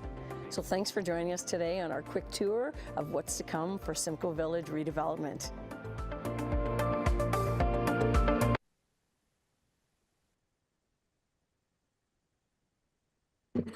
Well done. Well done. It's a terrific looking facility. I look forward to touring the site again myself, and I expect that our friend Councillor Norcross has already got his room reserved. Is that correct? Well done. Excellent. Excellent. Good job. Thank you, Jane, and thank you to communication staff for putting this video together. It gives us a real update on what's going on at the village, and we're really grateful that it's looking good. If there's any questions on that? No? Okay, thank you. At this time then, we'll move to item CCW, excuse me, 2026-143. June is Seniors Month. And so GM Sinclair, who is definitely not a senior and looks fashionable in her pink hard hat. Do you have any comments about June as Seniors Month? Thank you, Mr. Chair, and I will hold off comments on me being a senior or not. We're so pleased to celebrate Seniors Month for the month of June. As you know, we have a whole continuum of care and services and housing for seniors. County Council has a very long history of supporting seniors across our region. So we have contained within the report a broad array of events and activities throughout the month to really say thank you to our seniors and celebrate them. So thank you for that. Well stated. Absolutely. Any questions on Seniors Month? No? Seeing none. Councillor Walker, would you like to move that? Councillor Leduc, the seconder? He's looking up at me. Yes. Seconder? Thank you very much. That the item CCW 2026-143 dated May 12, 2026 regarding June is Seniors Month be received. All those in favor? That carries. Thank you very much. Council, at this time, we do have the other matters for consideration and underneath item number 7. Are there anything from the floor that you'd like to bring forward? Nothing? Okay. Committee, we're going to move this back over to the warden as there is a possible in-camera item. Mr. Warden. There is an in-camera land acquisition item. Does anybody feel the need to go in camera to discuss it? There's quite a detailed report. I'm seeing no, so we will do that at the end of the meeting. So why don't we take a break, 10 minutes, and then we'll come back, and the forestry will be the first issue when we come back. And thank you, city reps.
Corporate Services, Chair Dolan, please.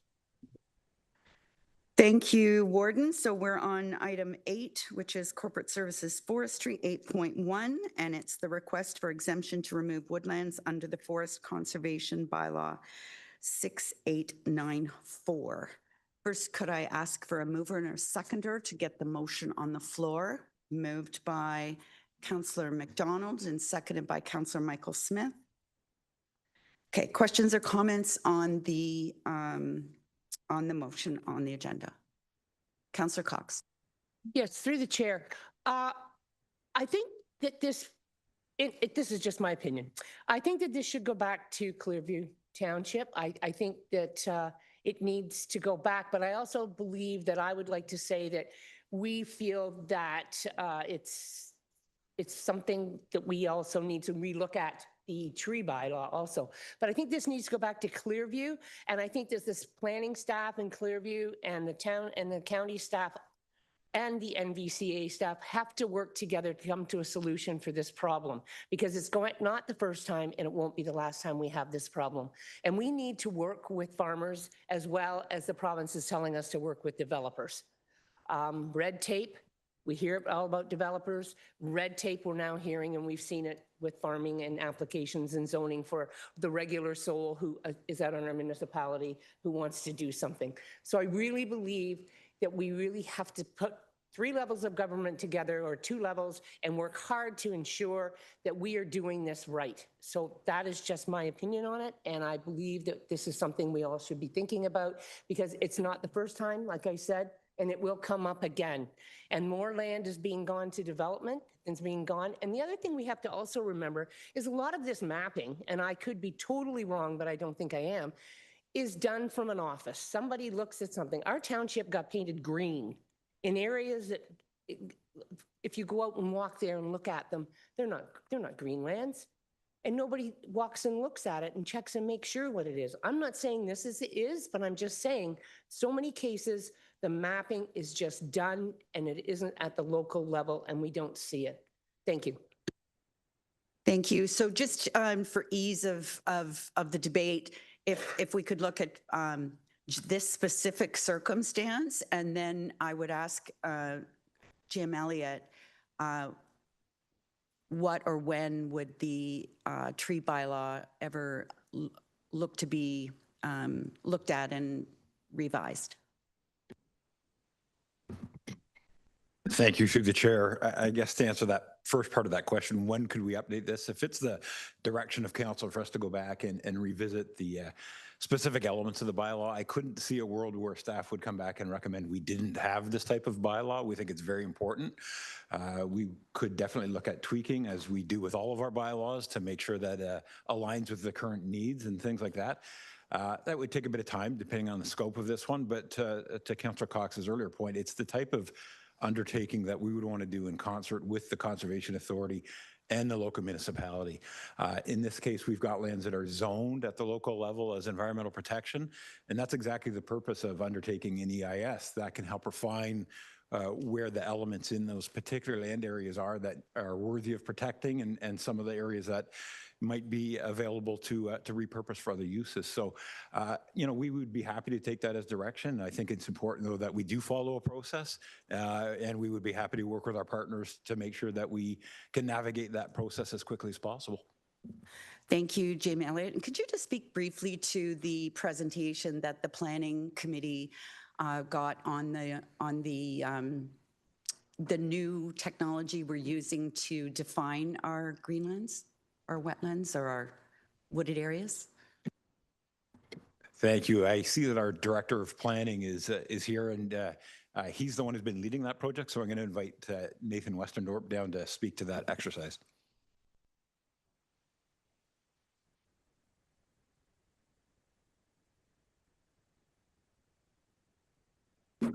Whenever you're ready, Manager. Thank you, Madam Chair. Through you. That's an excellent question. Yes, Planning Committee in recent months did get an update on what we have termed the Greenlands mapping update. As Council know, technology's come a long way since 2007, 2008, when our Greenlands mapping was originally done. It's for cases like this. It's a big county with large swaths of natural heritage being, and when I say natural heritage, that's environmental components, whether or not it's wetlands or areas of significance for various species and functions. The province flew LiDAR in the last few years, and we're using that LiDAR to make sure our mapping is more accurate than ever, to Councillor Cox's point.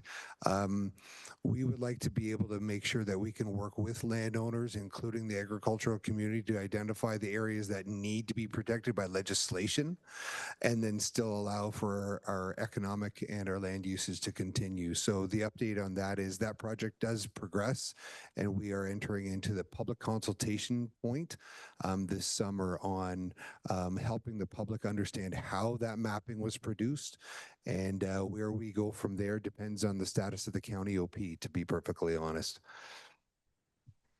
Thank you, Director. Chair Evans. Thank you, Chair Dolan. Yeah, just a couple of comments in terms of the presentation and where I see this personally going forward. First of all, I think no bylaw is ever set in stone. Everything and directions do change moving forward. But we do have rules in place, and the rules are in place because that's accumulated knowledge. And I'm always very reluctant to start adjusting rules on the go. And when we have specific circumstances that come up.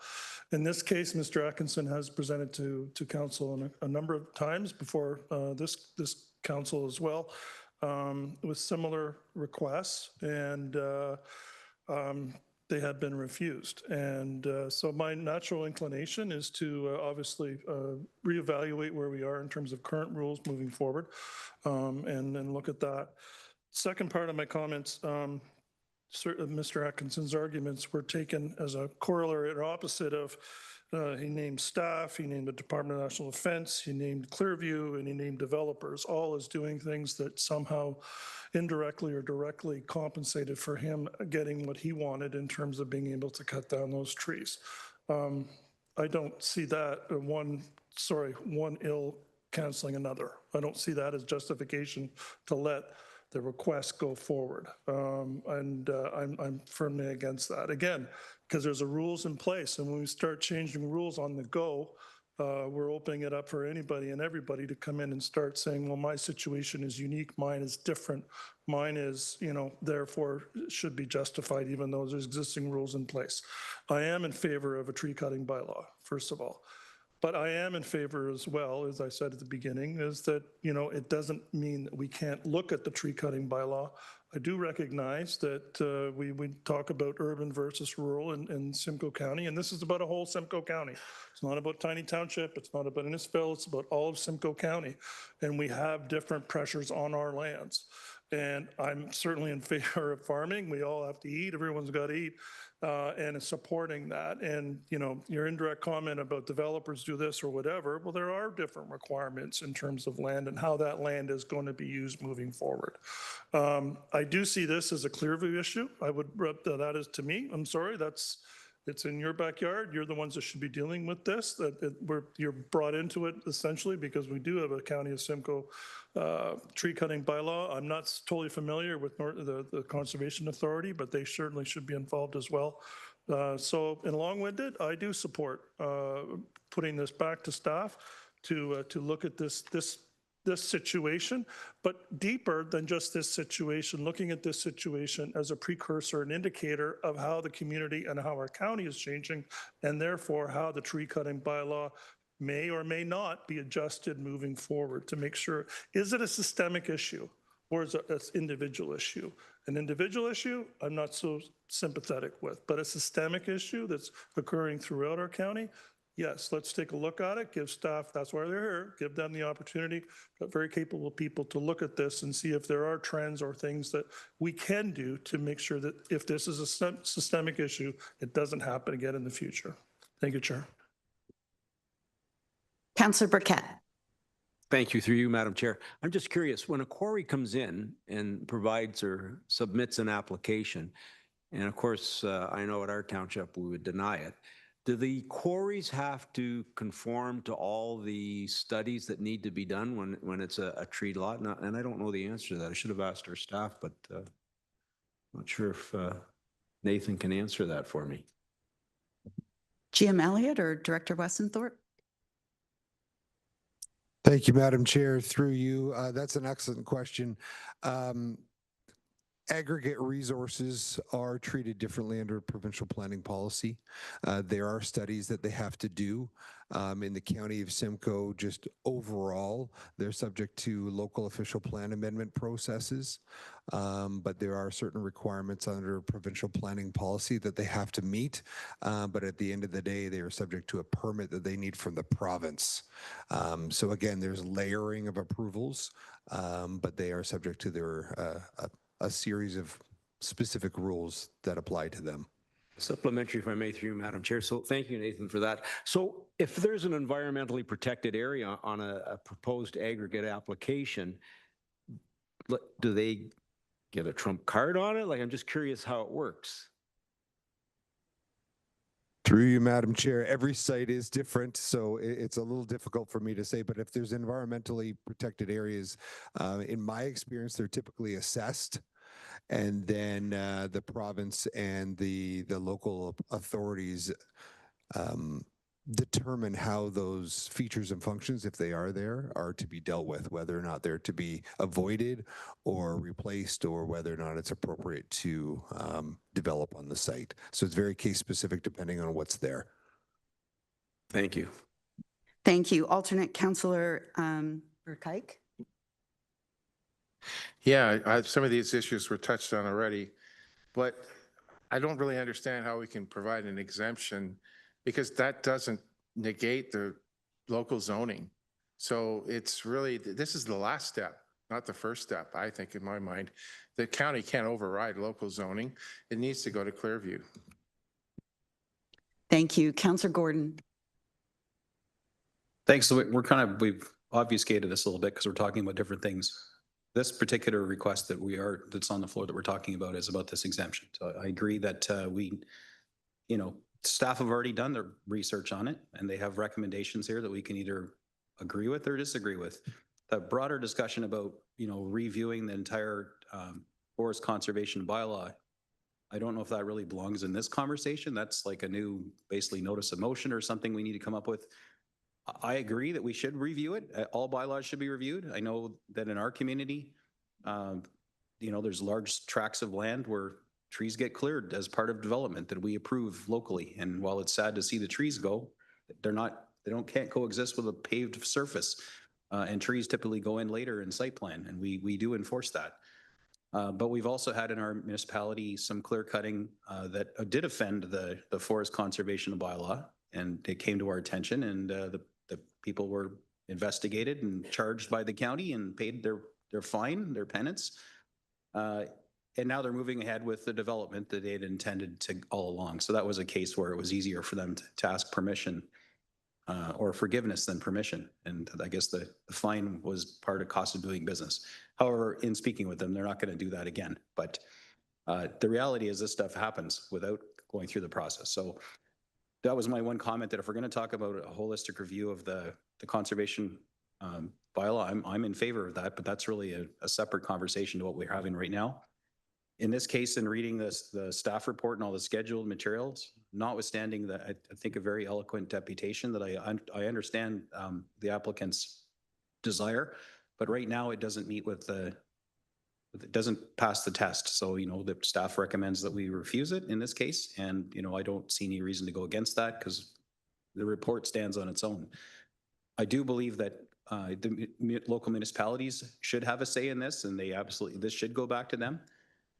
And at the same token, I'm wondering more out loud that with the changes that are, coming to the regional governments and county specifically, removing planning really from the county purview entirely and moving it back to the lower tiers, Is this all academic anyway? Because, you know, there won't be any of these rules and regulations in play with the county in that new world order? Do we have any knowledge about that? And if that's imminent, then would it be, you know, would it be wise to, knowing that this is coming, would it be wise to move ahead with any of this? Thank you. I'll go to Director Westendorp, but to ask that, like my understanding is we'd still have a tree bylaw regardless of whether or not we had any planning authority. Director? Thank you, Madam Chair. Through you, that's a good question. And in cases like this, the tree conservation bylaw or the woodland conservation bylaw, it doesn't come from the Planning Act and it's not coming from the county's planning responsibility. So my understanding is it would continue, as would local zoning and zoning requirements. So the county official plan and its applicability through the county planning department is what's impacted municipality by municipality as the province phases it in. Thank you. Warden Clark. Thank you. And listen, if this was ag land, then I would be 100% as a farmer behind it. But what you have here, sir, is it's a zoning issue.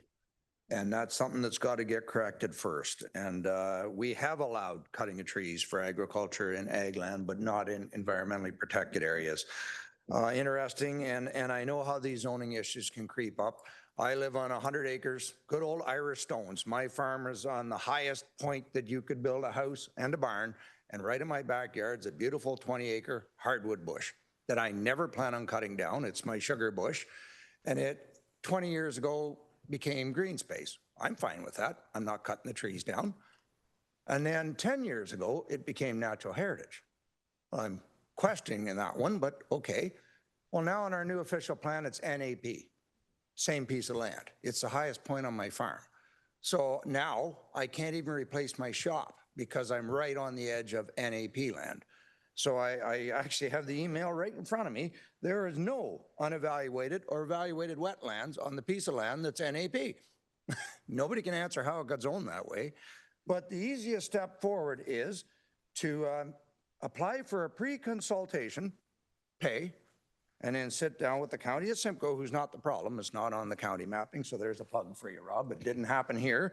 The local and the Conservation Authority determine what plans and studies that I need to do to go forward to put my ag land back into ag land, which it always was. The land hasn't changed, the land hasn't moved, but the person looking at the map has, and it's been rezoned, and that's a burden I have to bear. If I want to build a shop, I have to fix the zoning. And this is the same application. To clear this land and put it into agriculture, first you have to fix the zoning and then come back and apply for the permit. So I will support the council motion, and I'm in the same boat. I understand completely, but it's a zoning issue. Thank you, Warden. Councillor McDonald. Thank you, Chair Dolan. I think most of my questions have been answered. Just for clarification though, so if it goes back to the township for the zoning, then they still have pushback from the MVCA after the fact, or could have, and I guess, and also with the county. That's what I'm just trying to figure out. Jim Elliott. Thank you, through the chair. At that point, we would become a commenting agency as the county in terms of a zoning application. And of course, the Conservation Authority would be asked for input as well. I think at that point, in order to support a zoning change from EP to agricultural lands, they would require an EIS. And that's the type of study that the parties would be reviewing to look for concurrence on. Okay, thank you for those comments. And I guess I just would like to think that whatever happens, that we do go back and visit that bylaw, and just to bring it up, because I know that a lot of things become antiquated in bylaws, and that if we could do that, and then maybe that would help some of, not what is the zoning, but actually the tree cutting bylaw. So thank you. Thank you. Councillor Van Stavern. Thank you, Madam Chair. The ask by Mr. Atkinson, and I like his comment that he's speaking for a lot of farmers in this situation. And I agree that we don't want to be dealing with one-off applications, because there's more people sitting on the fence who are going to be running on his coattails as far as what we're looking at today. The comments coming forward right now are pushing it back to our local community as far as being a planning issue. This past fall, winter, Clearview started their planning review, and we depended on our consultants to be using mapping that we felt was adequate, or they felt was adequate. And as soon as we had our first public meeting, our community came running in to say, you've rezoned my property, similar to what the warden had to say as EP. I respect Councillor Cox's comments when she says, we want boots on the ground people to go in and look at these properties, not sitting at a desk. We need somebody to go in. The easy way to do it, or the common way to do it, would be to get an environmental impact study. Simple. The first step to say, what do we have here? And if we put rules in place that everybody agrees to abide by, and we don't have one authority come in and say, I don't agree with those comments, we've got a way forward. So first step, then it gives our councils, our planning departments, the opportunity to rezone it if it for proper reasons, with proper conditions. I've seen all the letters attached to this application, and a lot of them to me are sour grapes. A lot of that stuff can be dealt with. So I think with the support that we push it back towards ourselves, but not close the door to say the bylaw, the way it stands, is the way it should be. We need to look at these applications, and maybe this application will be a test on how we can work with it, sort of thing. So those are just fair comments, I feel, and I think we're going to be dealing with people in all the agricultural communities in this discussion. Thank you. Thank you. Councillor Measures. Thanks very much, Chair Dolan. I just want to add to part of the conversation here. I'd like to go right back to my colleague Dave Evans, Councillor Evans' comment that it's a municipal problem. The reality is Clearview Township does not have a tree cutting bylaw. Clearview Township has always relied upon the clearing and tree cutting bylaw of the County of Simcoe, as the County of Simcoe has remained. Sorry, I'm getting a phone call here. Let me just turn that off. We've always relied on the County of Simcoe to provide that service as a tree cutting for mass cutting of trees, is an issue. We do not have a local tree cutting bylaw. We have a couple of things in our Public Works Department about trees that are adjacent to roadways. We have some of those. Most communities do, but nothing about, clearing lands.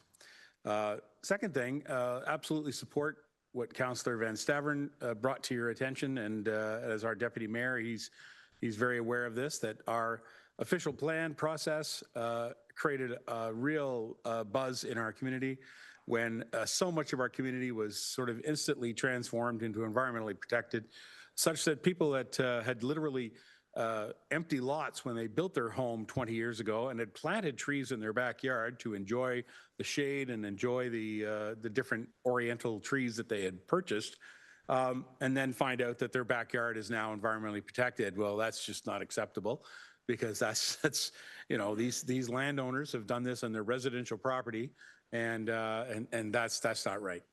So the resultant of that was that we went right back to the county, and Nathan Westendorf, as a very qualified staff member, pointed out that the LiDAR system is available, and our consultants have since reviewed the LiDAR data for Clearview Township. And LiDAR, for those that don't really understand the technology, it's really cool that it looks specifically for changes in elevations on the soil. So, it'll reveal where swales are, or it'll reveal, a dry riverbed or something like that, just by using the LiDAR radar to determine where the courses of water would travel in our community. So very good tool there, and that did help adjust our official plan proposal. It hasn't satisfied everyone, and as you can appreciate, when you do OP work, it doesn't satisfy everybody. But the work is still continuing, and trees do remain part of environmentally protected lands for sure. So this is a real difficult one. Asking for a zoning amendment, as Mr. Atkinson would require, currently he would appear in front of Clearview Township to be along a process of appeal, et cetera, report. And then we would send it to the county, and the county then would review it, et cetera. And the county would then, because it's trees, they would always consult with the forestry department, and that would then bring this thing all back into a cycle again. So, Mr. Atkinson showed off a big stack of books. That's just a small example of the books that we all have in our municipalities for all the works and studies that have been done. I think that we have a real concern here when it comes to the process, the red tape, the work that gets done by anybody who wants to transform their lands to change any type of zoning. It is a constant problem. So right now, we're going to have to rely on the province of Ontario as they make their decisions and make movements when it comes to the county responsibility for planning. I know our municipality will be paying close attention to that as well, because that'll change the way our planners do their work if the responsibility falls back to us. And we will do what we can to streamline the process. So we hopefully don't have to pass a tree cutting bylaw in Clearview Township, and we'll be able to continue to rely on the expertise that our forestry department has demonstrated to us all across the county. It does an excellent job of looking after our county forests and actually provides some significant revenue for the whole corporation of Simcoe County. So we're happy to have their expertise to work. Those are all my comments at this time, and I look forward to someone making a motion down the road to have a review of the tree cutting bylaw. Thank you. Thank you. And if somebody wants to put that as a notice of motion, then that's something we consider. But right now, we're considering the application that's in front of us. Any other questions or comments on this item? Councillor Gordon. Thanks, Councillor Measures and Warden Clark, for bringing the natural heritage part of this back to my memory. It's been causing trauma in our community ever since we passed our official plan, where large swaths of anything green in our community had the natural heritage designation layer applied to it, which is a development killing, layer, unless it's actually deserved. And no ground truthing was involved. There was no LiDAR back when this was done. This was literally Google Maps, and whatever was green got the stamp. And to your point, Councillor Measures, there's large tracts of perfectly developable land in our community that's private property, where people planted those trees, where it was a barren moonscape when they were, got the land back in the 50s. And it's just garbage trees. I mean, I like trees. Believe me, I got a whole bunch in my backyard, but these are Scotch pine and things that are just of no real value to anybody other than a campfire. But they do look pretty, and they are green, and the deers do wander through there. And I'm sure there's other animals that make their home. But these folks can't sever their lots now. They can't build a house for their kids. They can't do anything with their land until the onus is reversed, where they now have to front load all the money for the studies and all the expense.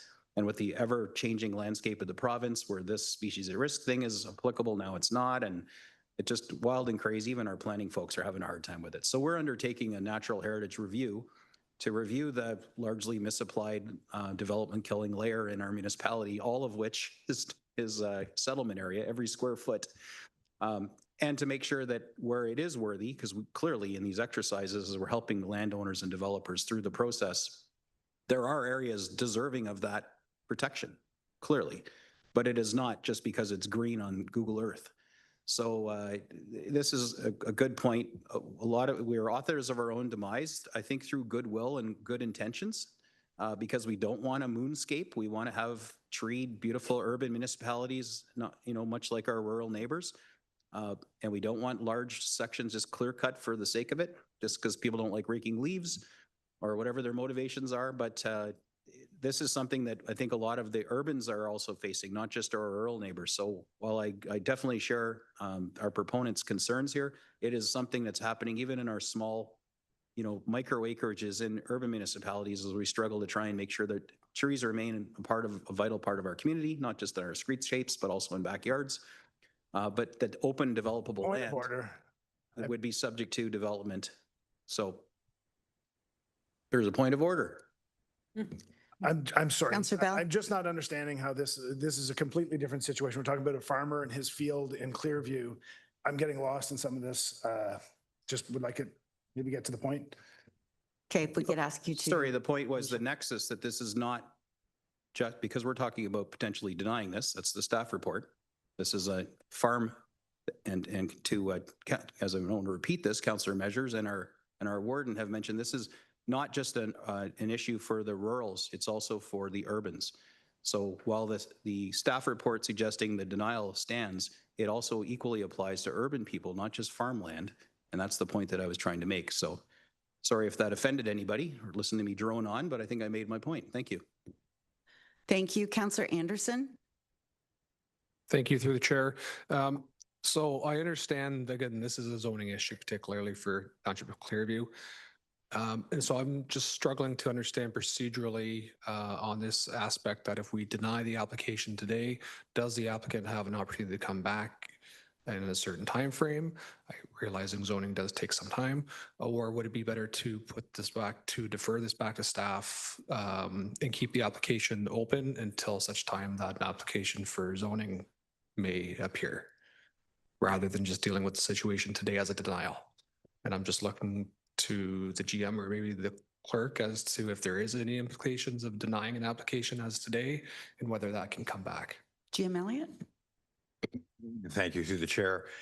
I think the best avenue forward would be to refer Mr. Atkinson to the process of making an application to amend the zoning bylaw and to undertake the necessary studies. As I mentioned earlier, it's important that we understand the delineation of the EP zone to make sure that's suitable, if it can be adjusted. And that's where, as that process were to unfold, then we could apply that through the forest conservation bylaw. I do want to point out to council, though, that there are differences between urban and rural development. In an urban setting, when environmental features are removed, you build expensive infrastructure, stormwater ponds, and all those types of things to accommodate that. I think protecting our larger scale green infrastructure is really, really prudent.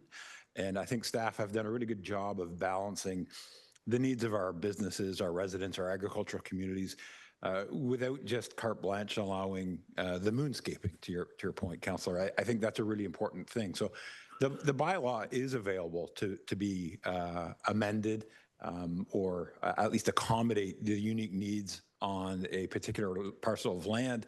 And I think in this situation, to just circumvent the bylaw in its entirety would be unfortunate. There is a process available, so I would suggest that referring this to follow the appropriate process and studies would be the right step forward. So just to be clear, just for clarification, Jim Elliott, you're saying that if this is refused today, if the proper process is followed, it could come back? Through the chair, that's correct. Once those studies are done, we would reapply the conservation bylaw, the tree conservation bylaw, to see what elements or what areas of the 100 acres being proposed could be removed, if any at all. And if you could just remind me quickly, how large an area does it have to be before the county bylaw comes into effect? Sorry, I'm going to get our county forester to confirm. I believe it's 1 hectare, but if you could confirm that, Graham. Through you, Madam Chair, that's correct. It is 1 hectare of woodlands and larger that are protected. Thank you. Any other questions or comments? Councillor Cox? Yeah, just clarification. What GM Elliott just said basically is in this report, and the idea of it is that if it goes back for rezoning and they look at all these EPs and make sure that they've got it all mapped properly, then it did say that the county would relook at it and it may not even need to any of it. So I'm just clarifying what GM Elliott has said. Is that not right? Because you just finished saying that. That was my question on it. GM Elliott? Sorry, I'm going to defer to Graham on the actual steps of the process because you're quite right. But it's just in one paragraph, it said, if the applicant goes back, gets the rezoning, then we will relook at it and we will see what conditions are different or changed or how it can be looked at. That's correct. But I'll let Graham speak to a little bit more detail. He's nodding, but I'm doing it layman. Again, through the chair. So recognizing there are a number of unique circumstances that we deal with in the bylaw, and it's difficult to have a bylaw that works perfectly in every situation. But I would point out here that ultimately what it is, it's a stopgap to enable whatever study is required before approvals are granted to remove a woodland. We work closely with local municipalities. We work with the CAs to try to provide a one-window approach, which is what was recommended here. If the proponent works his way through the township, the Conservation Authority and the county will be engaged at the same time. So we're not sending an individual to multiple agencies. We work very well with Clearview staff and CA in these circumstances to try to bring everything together in a one-step process. And further to that, there isn't a fairly broad exemption available in the bylaw that so essentially if woodland clearing was approved as part of the rezoning, there would be no need to come back to the county. So it would be applied as an exemption. Okay, so it depends what's happening at the local level. In other cases, they may still not want to grant that outright approval and it may need to come back, but that option exists where any woodland removal that is approved at a local municipality is by default exempt under the bylaw. Thank you very much. Thank you. So I'm just going to make a couple of comments. So first of all, full disclosure, I am the mayor of municipality in South Simcoe. South Simcoe is still a very prominent agricultural area. Agriculture is the biggest business in my municipality, even though it is a growing more urban and a very fast growing municipality. And my other full disclosure is I live on a farm. My partner is a farmer, specialty crop, so a little bit different, but still living on a farm. My issue here is with process, and I have to say that as the mayor of a municipality, I would be very upset if the County of Simcoe granted a bunch of, to clear cut a bunch of land that in my zoning bylaw was EP. I would not be a happy camper if that was done without my knowledge. And my understanding, and Manager Davis confirmed it, is the one window approach is the best approach when all levels of government work together. From reading these reports, there's been no application made to the local municipality. So that would be my issue, is that everybody get in the same room and look at the situation and see if there's any conditions or if it's able to move forward. Any other questions or comments? Seeing none, I have a motion moved by Councillor McDonald and seconded by Councillor Michael Smith that item CCW 2026-118 dated May 12, 2026 regarding 3 requests for exemptions to Forest Conservation Bylaw 6894 be received, and that County Council refuse an exemption to allow the removal of 8.8 hectares of woodlands at Part Lot 5 Concession 7 in the Township of Clearview as outlined in Schedule 1 to item CCW 2026-118. And that County Council refuse an exemption to allow the removal of 11.3 hectares of woodlands at 5659 Concession 6 Sunnydale and 4.3 hectares at Plan 141 Part Block 10 in the Township of Clearview as outlined in Schedule 2 to item CCW 2026-118, and that County Council refuse an exemption to allow the removal of 16.7 hectares of woodlands at 2832 Creemore Avenue in the Township of Clearview as outlined in Schedule 3 to item CCW 2026-118. I'm ready to call the question. All those in favor? Oh, I'm sorry. Yeah, I thought I'd No, yeah, you just said, was there any questions, and then you called the vote, so I didn't know. Was there questions? Councillor Greenland, do you have a question? Okay, so it's green law. Thank you very much, Chair Dolan. I wasn't sure if we were deferring this rather than shutting it down, because I know it can come back either way, but I thought from the discussion we were moving towards a deferral. So there wasn't. Or referral. Thank you, Councillor Greenlaw. So there was a motion on the floor and it was duly moved and seconded. So there was I didn't hear an amendment come forward to that motion. So I was on the assumption that we were dealing with the motion on the floor. Okay, thank you. Is there any other questions or comments? Seeing none, then I will call the question. All those in favor of the motion?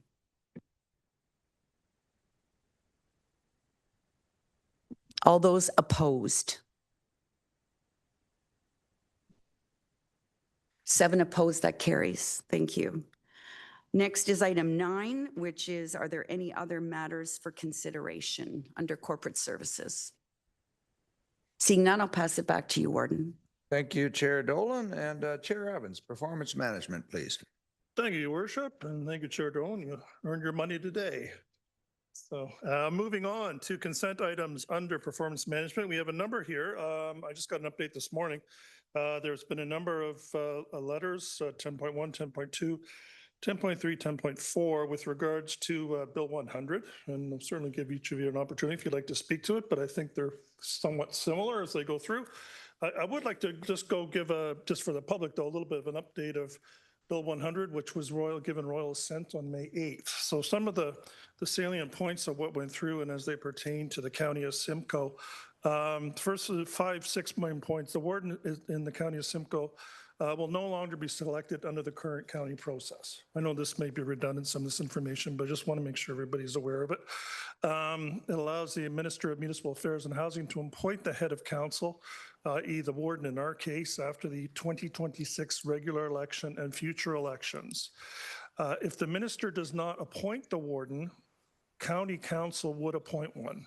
So the bill says at the first meeting of the new council after the 2026 election, the head of council shall be appointed by council members unless the minister has already appointed one. So the province gets the first opportunity to appoint. Council only does if the minister does not. The minister can remove and replace the warden. It gives the minister authority to remove a head of council approved by the minister or by council and appoint a new one. This is a major shift, of course, from local control to provincial authority. The warden is deemed to be a member of county council. States that the person appointed as the head of council is deemed to be also a member of council. That matters because the appointed warden would sit as part of the council, not just chair meetings externally. Simcoe County Council would shrink to 17 members. Beginning after the 2026 election, County Council consists of the appointed head of council, plus 16 other members being the heads of council from each of the lower tier municipalities in Simcoe County. And of course, that means that deputy mayors would no longer sit on county council under this model. The minister can regulate the warden's powers and duties, and the bill allows regulations including the governing the appointment, transition, powers, duties of the appointed head of council. So I just want to give everybody an update, just so everybody's aware on that. Anybody, any comments or questions on the consent items? Warden, please, if you can give us an update, that would actually be great. Yes, well, I'll start off governance. We are going to put a process in place, should it be delegated back to us, so that we can get our warden in place our traditional way. So we will be working on that with Jonathan and the governance committee. As many of you know, I was invited down as a witness by the province for Bill 100 at the committee level. When I got there, there was already a lot of talk on how anti-democratic it was, so I didn't want to bang that drum. So what I did is I led off by, again, first thanking, and I know not everybody here supported the downsizing, but I did thank the minister because we did send a letter and ask for that. So I thanked him for that, and I started to point out our concerns about the appointing process. And what I focused on was it says may, not shall. It says may appoint, and I strongly urge the government to download that, or I guess delegate it back to Simcoe County as soon as possible. And I did that by pointing out the many differences between us and the region. Simcoe County is not a region. So we understand the concerns they have at the regional level. We are a county. We're a very unique county. I pointed out our 4 pillars that, well, he's not here today, Councillor Smith so elegantly said the other day, you know, tourism, ag, industrial, and urban areas. We have it all here, which many of the regions do not. They focus on different items where we are very unique with 16 municipalities, not 3 to 5 municipalities, which is more commonplace in the regions. And for the province to be able to appoint somebody that can work with all 16 municipalities, it's a very difficult process. And I urged them that it's much better done at our level. We know our community, we know our folks. And I represented that we could work better and more cohesive if we appointed that individual ourselves. The main thing we wanted to point out is we're not a region at this time. We are a county, and maybe treat us like the rest of the county. So I really did try and drum home that please delegate it back to us. So that was my official stance when I was down there. Thank you. We're Still going to awaiting appreciate an that answer. background. That's great. No, that's a very good. Councillor Gordon, please. Thank you. So is it safe to assume that governance is going to, as a result of this now receiving royal assent, going to work on recommendations for next term? For example, committee appointees could be council members from our 60 municipalities rather than having to put the mayors on every committee? Or, does it have to be the alternate? Like, just contemplate all of these things. I there's one in here about compensation, but it'd be great to be able to open up committee membership, for example, not just to an alternate perhaps, but to one of our council members if it's not going to be the mayor in all cases. So is that something that as a result of this is now going to kick off with governance to start envisioning what tactical changes we're going to need to make in this house for the next term? Fair question, and I wouldn't want to step my foot into that one right away. First of all, give the opportunity to the chair of the governance committee to make a comment on that. Thank you, Chair. And it was briefly spoke at the end of our last meeting, just to best prepare ourselves for all the questions that are going to come from the floor with these changes in place. The existence of the deputy warden position, do we even need that anymore? The composition of all of our committees. And yes, it was our intention to have that brought back to governance as soon as possible so that we could keep this floor apprised as these changes come about. And just to confirm, we haven't had a governance meeting since May 8th. So I'm sure you all know that, but we will be, of course, looking at all possibilities and accommodations moving forward. Councillor Cox, please. Well, if you're looking for ideas, now that there's only 16, if you take the Tourism Economic Development Committee, that could easily be on a consent agenda, and then everybody will be all aware of it and will participate in it. There are many committees that could easily be put on the agenda. With only 16 people, you have half the comments, so it won't take as long. Appreciate the input, and I'm sure there'll be opportunities for more input moving forward, and albeit in a very short space of time. So we're probably going to have a few more governance meetings than we probably counted on. Chair Dolan, please. Thank you. I think that the devil's in the details, and we haven't got the details yet because of regulations. But I'm only speaking for myself, but I think part of the fear is that whoever is chosen to chair or be the strong warden is somebody that would be taking direction from the minister as opposed to from the House. And I think that's everyone's big worry. Is this job going to come with a mandate letter from the minister saying, get this done, get this done? Is the strong mayor or the strong warden powers going to mirror the strong mayor powers where 2/3 of the House can veto a decision of the chair? So those are the things that we'll find out, I guess, as we go along. But yeah, it's definitely a cautionary tale from my perspective. Thank you, Chair Dolan. Your Worship. Thank you for pointing that out. That was one of the concerns. I also said under our weighted vote scenario, the warden would have the least amount of voting power of any of the mayors at the table, and strong mayor powers kind of flies in the face of that. And I also stressed our concerns then the 2/3 majority to overthrow, say, the warden's decision. Is that a weighted vote? Or is that 2/3 of the House? Because in governance issues, and again, in appointing chairs, we do not use a weighted vote. So in our procedure bylaw, if you're doing a notice of motion or anything like that, or waiving the procedure bylaw, it's not a weighted vote. So then it should only be 2/3 of the House, not a weighted vote when you're going to overthrow. So just some questions I posed them, and I will continue to negotiate and bring our concerns to the minister as they draw out the final results. Thank you, Your Worship. Moving on to Councillor Fryer and then Councillor Greenlaw. And then Thank you, Councillor Chair. My initial question from the Governance Committee report was about the compensation for the alternates, and I'm pleased to hear that there's still going to be the ongoing discussions of where we see the alternate fitting in and the process. The main, or one of the main concerns I have is the oversight of the CAO. And that's why we raised it in our letter to the ministry as well, because council has always oversaw the CAO as it should, in my opinion. So what's going to be of interest is what do they decide to do if they do follow through with the appointed chair or warden, whichever description. Thank you. Thank you, Councillor Fryer, Councillor Greenlaw, and then Lavoie and Belanger. Thank you very much, Chair Evans. I think the utmost thing we maybe should be pushing for, so we're not wasting time on setting up committees and stuff of potential what could, should, may happen. We need to push the province to make a decision if they are going to appoint or leave it to this council to elect.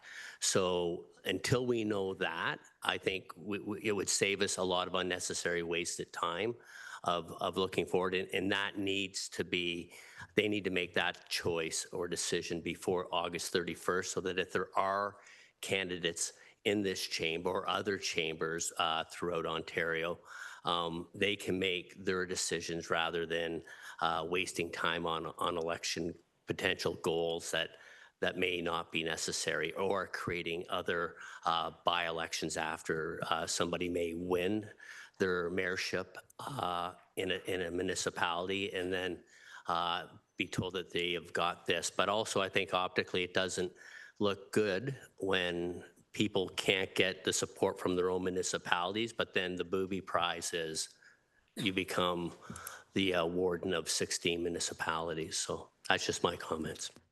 Thank you, Councillor. Councillor Lavoie. Yes, thank you very much, Mr. Chair. Just a couple of comments. One, I think, was that the bill allowed for the assignment of votes for the chair, the strong chair of this House. Currently, I know we'd assume to assign the number of votes of the smallest municipality, but there's no guarantee that the strong chair might not also have the same number of votes as the largest municipality. So there could be quite a shift in power in that regard. The other matter I'd ask the committee to contemplate is which of the representatives each of the municipalities might send. I know we have an alternate program. I know we had contemplated maybe if we were to reduce that someone other than the mayor would attend. And I know that the existing legislation said the mayor and deputy mayor will attend. So I don't know if there's an opportunity for someone other than the head of council to attend as the representative for our municipalities at county council. So I'd like that to be considered. Thank you.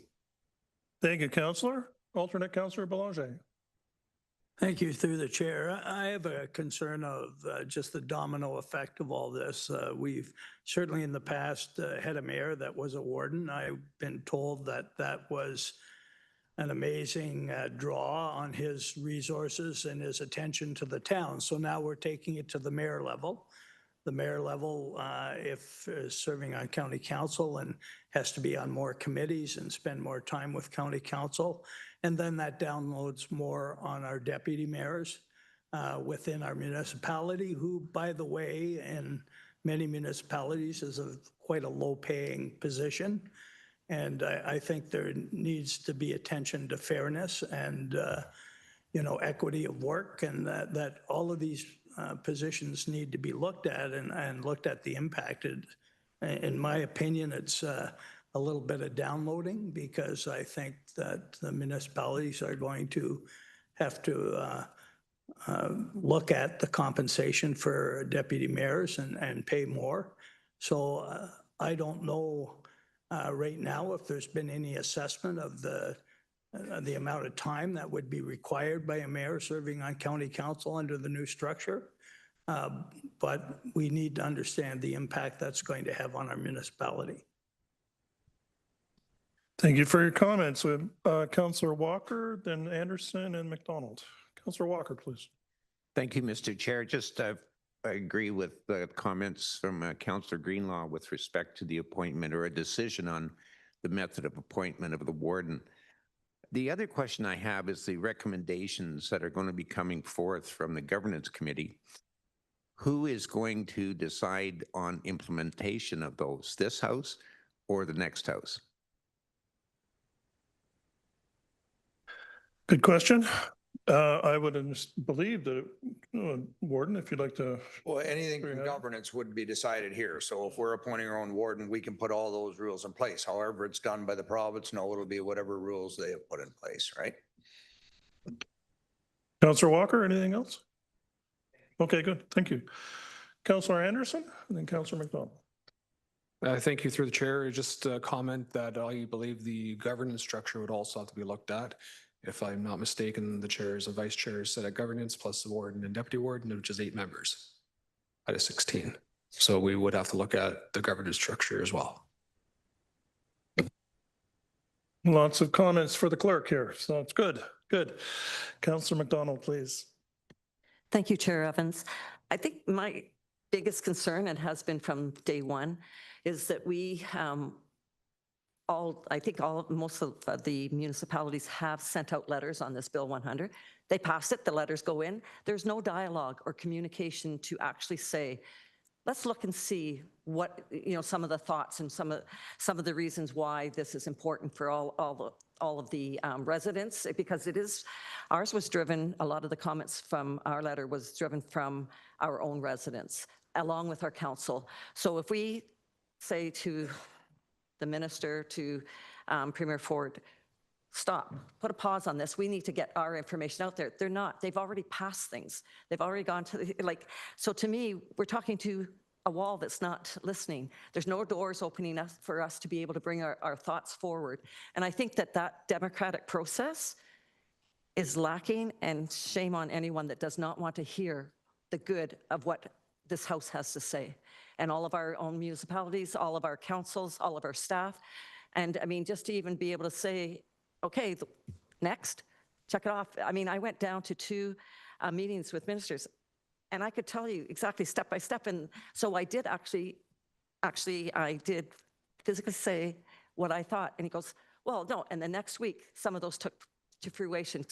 Because all of us that are here have seen different things that they've done. So we don't want to lose faith or partnerships that have been years in the making over things that are to do with communications. And so, I mean, I encourage everybody to keep putting your letters through, put it into to your MPPs, but I've only just seen doors closed instead of anything opening, and that's a shame. So I'm just happy to be part of a House that still wants to push forward and give out those thoughts that are well thought out. They're very, very important for our members of our own municipalities, and I think just keep going, but I think they need to start listening. Thank you.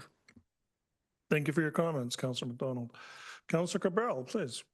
Thank you. And through the chair, I'd like to thank Councillor McDonald about that point, because what I've found the last little while, in particular with Bill 100, is that the provincial government is tabling it and having the readings and passing it before really there's been opportunity for any municipality to review and actually make comment, table it at their meetings, because the period of time that they afford us is so short.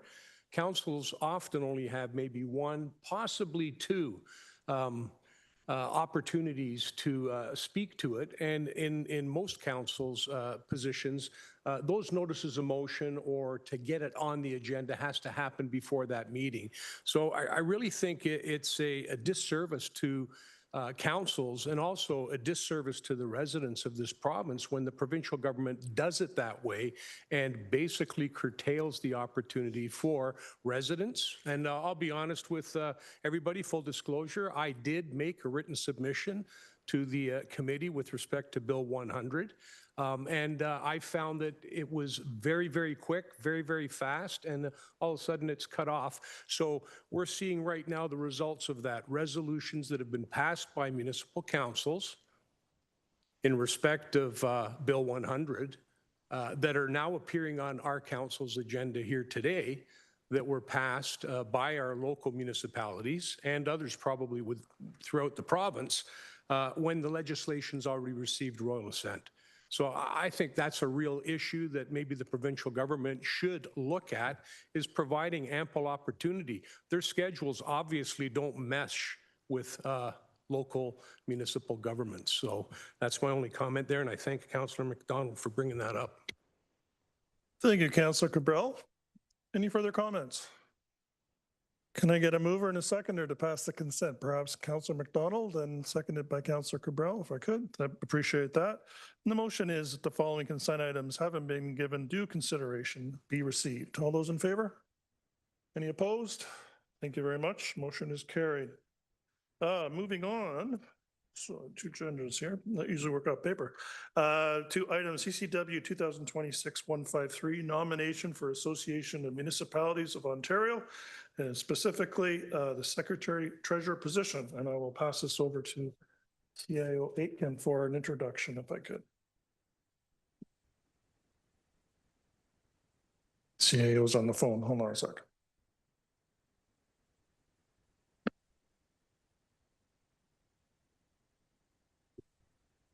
Thank you. As you're aware, we with the general managers, we generally encourage them to be involved in external associations. I think everybody at the front of the panel here has been involved. Trevor's been a long-standing involvement with AMO as their Secretary Treasurer. I think he did a stint and then stayed on for a couple of years and then filled in for an absenteeism. But he is eligible again, and in order to be eligible, we require a resolution from council supporting Trevor's initiative. And I don't know if Councillor Dolan or anybody else involved in AMO would like to speak, but I wholeheartedly support this. Thank you, CIO Lamb. I think we're all in agreement on that. But first, Chair Dolan.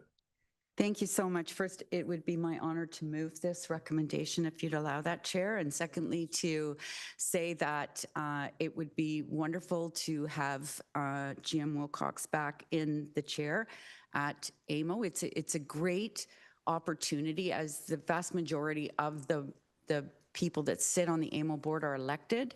There's not as many staff people, but to have the top seat at the staff also allows the Jim Wilcox to be invited to the MOU table once a month and work directly with the province to help to try to influence decisions prior to them sometimes even going to caucus.